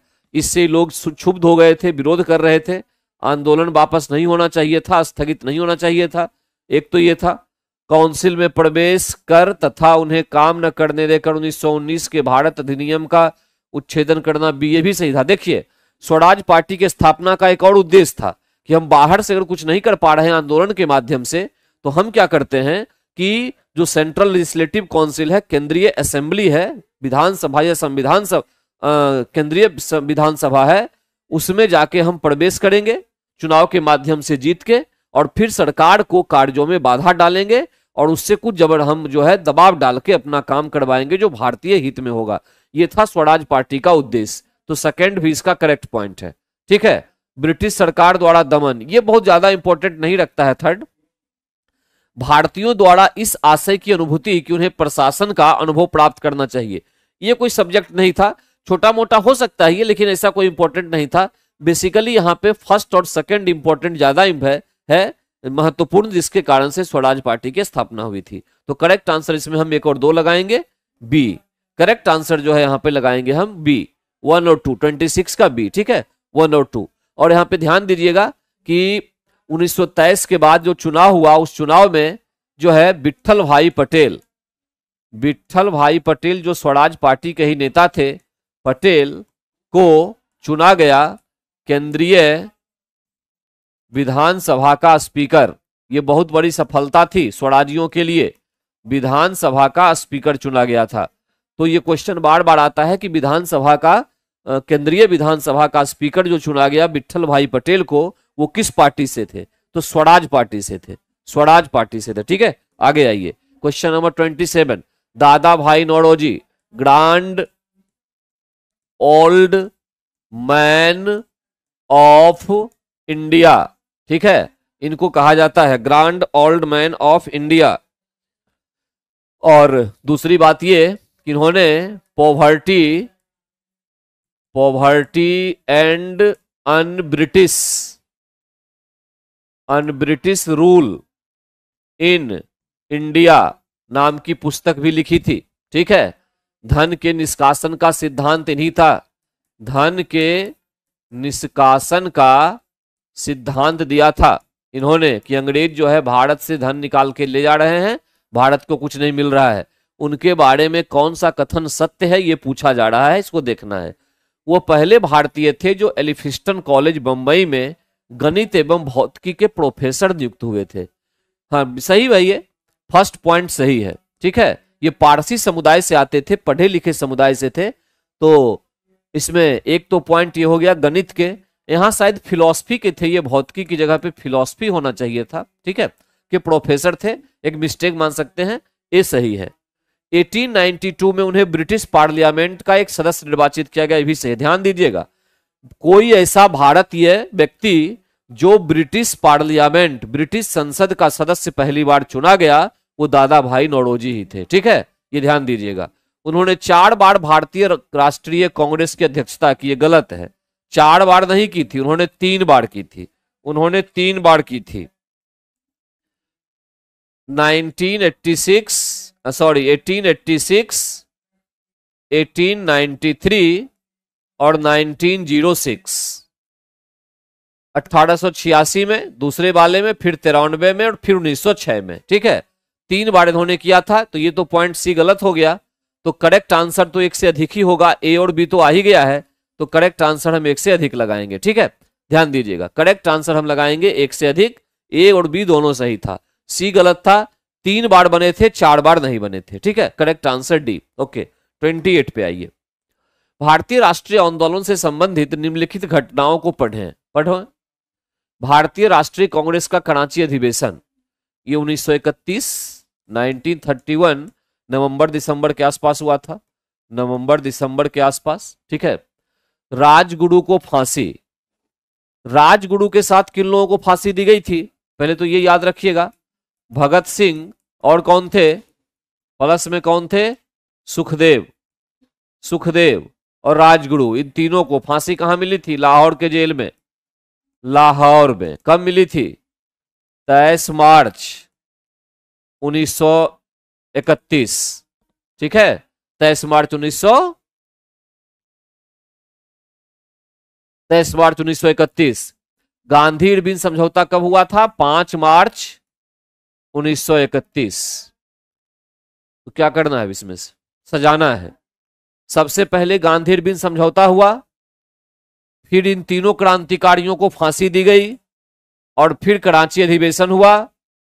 3-2-1 3-2। Correct answer A. Correct answer हो गया 28 का ए। इसमें 2 पॉइंट में बता दूं और करेक्ट आंसर ए। कराची अधिवेशन की अध्यक्षता की थी किसने? अध्यक्षता की थी सरदार वल्लभ भाई पटेल ने। पटेल ने, ठीक है, अध्यक्षता की थी। यहां पर मौलिक अधिकार से संबंधित प्रस्ताव पास किया गया था। मौलिक अधिकार से संबंधित प्रस्ताव को पास किया गया था, और आर्थिक स्थिति पर भी एक रिपोर्ट जारी की गई थी इसमें। ठीक है, यह भी ध्यान रखिएगा। तो करेक्ट आंसर जो हमारे पास आया 3-2-1 आया। अध्यक्षता किसकी थी? सरदार वल्लभ भाई पटेल की। 29 पे आते हैं। कांग्रेस सोशलिस्ट पार्टी या कांग्रेस समाजवादी पार्टी, इसकी स्थापना 1934 में नरेंद्र देव एवं जयप्रकाश नारायण के द्वारा किया गया था। जयप्रकाश नारायण, ठीक है, जयप्रकाश नारायण के द्वारा स्थापना की गई थी। स्थापना की गई थी, ध्यान रखिएगा। इसमें नरेंद्र देव जो थे ये अध्यक्ष थे, और जयप्रकाश नारायण को सचिव बनाया गया था, सेक्रेटरी। ठीक है, एक तो पॉइंट ये है। अब इस कांग्रेस सोशलिस्ट पार्टी की स्थापना क्यों हुई थी, सवाल ये उठता है। तो हाँ, तो स्थापना हुई क्यों थी? स्थापना के पीछे की वजह क्या थी? वजह यह थी कि किसान की हालत सुधारनी है।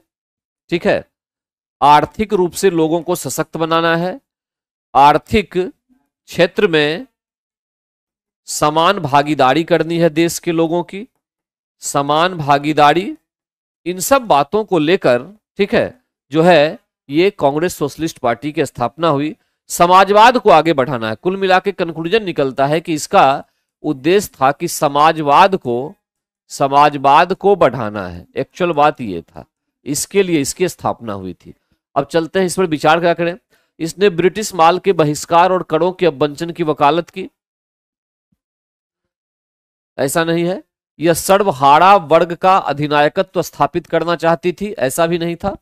इसने अल्पसंख्यकों दलित वर्गों के लिए पृथक निर्वाचन क्षेत्र की वकालत की थी, यह भी सही नहीं है। इसमें ही आंसर होगा, कोई सही नहीं है। ठीक है, करेक्ट आंसर इसमें ही होगा। एक्चुअली में समाजवादी व्यवस्था जो है वो इस बात को लेकर चल रही थी। अच्छा, सी भी वही, हाँ ठीक है, सी भी आप लगा सकते हैं, ई भी। एक्चुअली में क्वेश्चन थोड़ा सा अलग टाइप का है, इसलिए दोनों ऑप्शन एक ही है। हाँ बिल्कुल बिल्कुल, दोनों ऑप्शन एक ही है, तो इसलिए कोई दिक्कत नहीं है। आप ई लगाइए, सी लगाइए, कोई दिक्कत नहीं। इसमें तीनों पॉइंट अलग हैं। ठीक है, एक भी पॉइंट सही नहीं है। मैंने जो बताया याद रखिएगा, क्वेश्चन अगर एग्जाम में आएगा कि कांग्रेस समाजवादी पार्टी की स्थापना का उद्देश्य क्या था, तो समाजवाद को आगे बढ़ाना था। समाजवाद का मतलब यह होता है कि आर्थिक क्षेत्र जो है उसमें सभी लोगों की समान भागीदारी को सुनिश्चित करना है, इसके लिए प्रयास करना है। बेसिकली यही बात थी, इसी के लिए हुआ था। ठीक है, उसका रिकॉर्डिंग हुआ है राजेश कुमार, ठीक है, 11 का, और रिकॉर्डिंग अवेलेबल है, आप एक बार जरा प्लीज चेक कर लीजिएगा, यूट्यूब पे मिल जाएगा आपको। ठीक है, रिकॉर्डिंग उसका किया गया था, नेट नहीं चल रहा था, टेक्निकल प्रॉब्लम थी, आप एक बार चेक कर लेंगे उसको। ठीक, आइए आगे। उसके बाद क्वेश्चन नंबर 30 पे आते हैं। 1942 के क्रिप्स मिशन का एक महत्वपूर्ण पहलू क्या था? ठीक है, 1942 का क्रिप्स मिशन जो आया था, इसके बारे में कहा जा रहा है कि एक्चुअली में ये क्रिप्स मिशन था किस लिए और इसके पीछे की वजह क्या थी। 4 पॉइंट है। पहला तो यह है कि भारत को किसी भी कोटि की स्वायत्तता देने की शर्त थी कि सभी भारतीय राज्यों को भारत संघ में शामिल होना होगा। ये पॉइंट नहीं था, ये जो लिखा हुआ है इसका गलत पॉइंट था। ठीक है, पहले मैं ये आपको बता दूं कि क्रिप्स मिशन जो था इसके उद्देश्य थे क्या। पहला ये था कि भारत को डोमिनियन स्टेटस देना, डोमिनियन दर्जा देना, पूर्ण स्वराज की बात नहीं कहा था इसने, पहली बात ये। दूसरी बात ये थी संघ का निर्माण तो होगा, संघ का निर्माण होगा, परंतु यदि कोई इकाई अलग रहना चाहे तो वह अलग रहने के लिए स्वतंत्र है, अलग रहने के लिए स्वतंत्र है। अब इसका मतलब ये हो गया, इकाई का मतलब कि चाहे वो ब्रिटिश प्रांत हो चाहे देसी रियासत हो, अगर वो चाहता है कि हम अलग ही रहे भारत संघ से तो अलग रहेगा, उसमें किसी प्रकार की विवाद नहीं होनी चाहिए। इसका मतलब ये था कि एक तरह से विभाजन की बात को ही स्पष्ट की गई थी। ठीक है, या उसको बढ़ाने का प्रयास किया गया था। कोई भी देसी रियासत के लिए जबरदस्ती नहीं थी कि वो शामिल हो, चाहे तो शामिल हो सकते हैं, नहीं चाहे तो नहीं शामिल हो सकते हैं। तो ये दो सबसे इंपॉर्टेंट पॉइंट थे। और तीसरा पॉइंट ये था कि भारत के लिए अपना एक संविधान सभा होगा, भारत के लिए एक अपना संविधान सभा होगा, एक अपना संविधान सभा होगा। ये भी एक तीसरा पॉइंट था कैबिनेट मिशन का, संविधान सभा होगी। ठीक है, इतनी पॉइंट्स थी, ये मोटा मोटी 3 पॉइंट थे। भारत को डोमिनियन दर्जा कब मिलेगा? विश्व युद्ध के बाद, जो सेकेंड वर्ल्ड वॉर था विश्व युद्ध के बाद, ठीक है, कि जस्ट पश्चात मिलेगा। ये पॉइंट एक्चुअली में था क्रिप्स मिशन का। अब पढ़िए द्वितीय विश्व, पहला पॉइंट तो होगा नहीं कि सभी भारतीय राज्यों को शामिल होना है, ये तो उसका उल्टा कह रहा था, जो चाहे वो हो, जो नहीं चाहे नहीं हो। द्वितीय विश्व युद्ध के तुरंत बाद डोमिनियन पद दिया जाएगा भारत को, ठीक है, और संघ की स्थापना की जाएगी। ये करेक्ट आंसर है। बी एक पॉइंट सही है। अभी तक के जो हमने ऊपर के 2 पॉइंट्स देखे उसमें बी पॉइंट सही है। अब जरा सी पे आते हैं। विश्व युद्ध के पश्चात भारत को संपूर्ण स्वतंत्रता, ये गलत, वो था ही नहीं, डोमिनियन था, पूर्ण स्वतंत्रता की बात नहीं थी। तो इसका मतलब ये हो गया कि करेक्ट आंसर हमारे पास क्या आ गया? बी आ गया। 30 का करेक्ट आंसर हमारे पास आ गया बी। 30 का करेक्ट आंसर हमारे पास भी आ गया। ठीक है, ओके 30। अब आए 31 पे। स्वतंत्र भारत के लिए संविधान की रचना हेतु संविधान सभा का विचार निम्न में से सर्वप्रथम प्रस्तुत किसने किया था? 1934 में एम.एन. रॉय ने, एम.एन. रॉय ने 1934 में। 1935 में फिर कांग्रेस ने इसको सपोर्ट किया, कांग्रेस ने। 1938 में जे.एल. नेहरू ने। ये 3 का नाम आप याद रखेंगे, बेसिक बुक में 3 का नाम ही आपको याद रखना है। 34 में एम.एन. रॉय, सबसे पहले व्यक्ति जो एक कम्युनिस्टवादी थे, ठीक है, इन्होंने सबसे पहले कहा था कि स्वतंत्र भारत के लिए एक संविधान सभा होना चाहिए। ठीक, तो यहां पे ये नहीं होगा, ये नहीं होगा, ये नहीं होगा, इनमें से कोई नहीं। ठीक, करेक्ट आंसर यहां पर हो गया ए, इनमें से कोई नहीं। जो एक्चुअल आंसर है वो है एम.एन. रॉय 1934। और एक बात और ध्यान रखिएगा, एम.एन. रॉय ने क्या किया था ये भी याद रखिएगा कि ताशकंद में भारतीय कम्युनिस्ट पार्टी की स्थापना भी की थी, पार्टी की स्थापना की थी। ठीक है, स्थापना की थी, ये भी एक पॉइंट है, इसको भी याद रखिएगा। 1921 के आसपास इन्होंने ताशकंद में स्थापना की थी भारतीय कम्युनिस्ट पार्टी की। अब आते हैं 32 पर। बिहार में परमानेंट सेटलमेंट लागू करने का एक्चुअली में क्या कारण था? देखिए, परमानेंट सेटलमेंट तो लागू किया गया था 1793 में कार्नवालिस के टाइम पे, कार्नवालिस के टाइम पर, ठीक है। और ये 3 क्षेत्रों में हुआ था, बिहार हो, बंगाल हो, ओडिशा हो, ठीक है। कुल ब्रिटिश क्षेत्र का जो 19% हिस्सा था उस पर यह किया गया था, 19% पर, ठीक है। अब क्या था इसमें, जमींदारी व्यवस्था इसमें आई थी, ये भी ध्यान रखना आपको। परमानेंट सेटलमेंट जो है ये क्या लेके आई, ये जमींदारी व्यवस्था लेके आई थी, जमींदारी व्यवस्था को इसने आगे बढ़ाने का काम किया था, ठीक है। यहाँ पे एक बात और ध्यान रखना कि परमानेंट सेटलमेंट में एक सूर्यास्त का नियम भी चला था, ये भी आपको याद रखना है। सूर्यास्त का नियम इसमें लागू हुआ था कि अगर सूर्यास्त यानी जिस दिन कर देना है अंतिम दिन तक अगर कर नहीं मिलता है सूर्य के अस्त होने तक तो सारी जमीन ले ली जाएगी, ठीक है। तो यहाँ पर पॉइंट था कि क्या जमींदारों के लिए जमीन पर वंश परंपरागत अधिकार को स्वेच्छा से हस्तांतरित करना, ऐसा कुछ नहीं था। जमींदारों का जमीन का अधिकार ना होना नहीं था, भू राजस्व का निर्धारण करना। परमानेंट सेटलमेंट था किस लिए कि भूमि का जो राजस्व है उसको हम डिसाइड करेंगे कि ब्रिटिश सरकार निर्णय लेगी, ठीक है, कि कितना जो है हमें भूमि से राजस्व मिलना चाहिए, रेवेन्यू मिलना चाहिए, सीधी सी बात है। तीनों परमानेंट सेटलमेंट, रैयतवाड़ी, महालवाड़ी, तीनों व्यवस्था जो थी उसका सीधा आंसर था भू राजस्व जो है उसका, भूमि राजस्व का राजस्व निर्धारण करना, रेवेन्यू में कितना आएगा इसके लिए। तो करेक्ट आंसर सी हो गया, 32 का सी, ठीक है। 33 का ये, एशियाई पैरालंपिक खेलों के पुरुष डिस्कस थ्रो में किस भारतीय ने स्वर्ण पदक जीता? याद करना है, नीरज यादव, ठीक है। ये एक्चुअली में चीन में हुआ था, हांगझो में, हांगझो चीन में। और यहां पे नीरज यादव जो हैं उन्होंने 33 वाला क्वेश्चन जो है इसका करेक्ट आंसर है, डिस्कस थ्रो में गोल्ड मेडल जीता था नीरज यादव। 33 का करेक्ट आंसर हो गया बी, बिल्कुल 33 का बी। आइए 34 पे, हाल ही में आयोजित एंथोरियम उत्सव, एंथोरियम उत्सव मिजोरम में मनाया जाता है, ठीक है। ये एक्चुअली में हॉर्टिकल्चर को बढ़ावा देने के लिए, और हॉर्टिकल्चर को बढ़ावा देने के लिए यानी जिसको हम बागवानी कहते हैं, ठीक है, उसी से संबंधित ये खुशहाली का एक पर्व होता है जो मिजोरम में मनता है, ठीक है। बागवानी के लिए ध्यान रखिएगा, इसमें बागवानी में क्या आते हैं, सब्जी, फल तथा फूल, ये तीनों चीजें आती है। तो इसकी वृद्धि के लिए जो है, इसको बढ़ाने के लिए बागवानी जो है किया जाता है। तो ये मिजोरम करेक्ट आंसर इसका सी है, करेक्ट आंसर इसका सी है, ठीक है। सर आप क्वेश्चन सेट करने वालों को बता दीजिए कि 24 का, ओके ठीक है, ठीक ठीक, आपकी बात पहुंचा देंगे हम करण जी, ठीक है, आपकी बात को हम बिल्कुल पहुंचाएंगे। तो ये हो गया बागवानी, मिजोरम, करेक्ट आंसर क्या हो गया, सी मिजोरम, करेक्ट आंसर हो गया 34 का मिजोरम। 35, वनडे क्रिकेट में सबसे तेज 100 विकेट लेने वाले तेज गेंदबाज कौन बने हैं? 100 विकेट तेजी से, Shaheen Afridi, correct answer B. 35 का करेक्ट आंसर हमारे पास क्या आ गया, बी, शाहीन अफरीदी है, ठीक है। 36 पे आइए, किस अभिनेता को इटली के प्रतिष्ठित नागरिक सम्मान order of merit of the Italian Republic से सम्मानित किया गया है? ये कबीर बेदी है, ठीक है।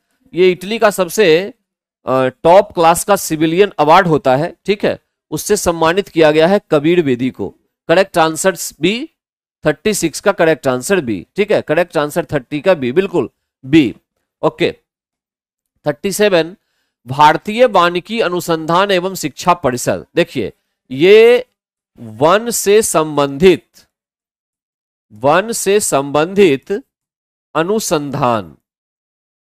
अनुसंधान एवं शिक्षा को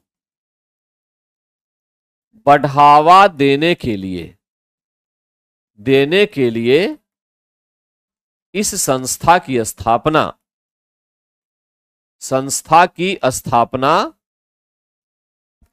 स्थापना जलवायु एवं परिवर्तन मंत्रालय के तहत, मंत्रालय भारत सरकार के तहत किया गया है, ठीक है। इतने इंफॉर्मेशन आपको रखना है, तहत किया गया है ये अपना इंफॉर्मेशन आपको रखना है, ठीक। ये इसका जो मुख्यालय है ये भी ध्यान दीजिएगा, इसका मुख्यालय यानी हेडक्वार्टर देहरादून में है, देहरादून में है। और अभी बनाया गया है कंचन देवी को इसका डायरेक्टर।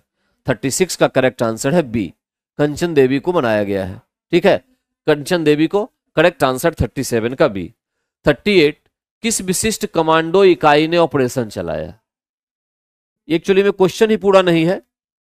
किस विशिष्ट कमांडो इकाई ने ऑपरेशन चलाया, बात तो समझ में आ रही है, ऑपरेशन कहां चलाए पूछा नहीं जा रहा है, लेकिन जो ऑप्शन है उसके हिसाब से अगर हम देखें इंडिया के प्रोस्पेक्टिव से, तो अभी हाल फिलहाल में अरब सागर में जो कई घटनाएं हुई थी, है ना, वो सब जो इजराइल से लड़ाई वगैरह चल रही है उसी से रिलेटेड जो कई सारे जहाज को पकड़ा गया, तो उसमें से ये नेवी का हमारा कमांडो हमारे होते हैं नेवी के मार्कोस कमांडो, ठीक है, इनके द्वारा अभियान चलाया गया और कई जहाजों को मुक्त किया गया था आतंकवादियों से। तो करेक्ट आंसर यहाँ पे भी हम लगा सकते हैं 38 का, ठीक।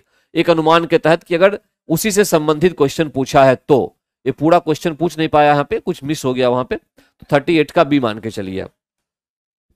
39 किस भाषा के लेखक पेरुमल मुरुगन ने वर्ष 23 का जेसीबी का अवार्ड जीता है?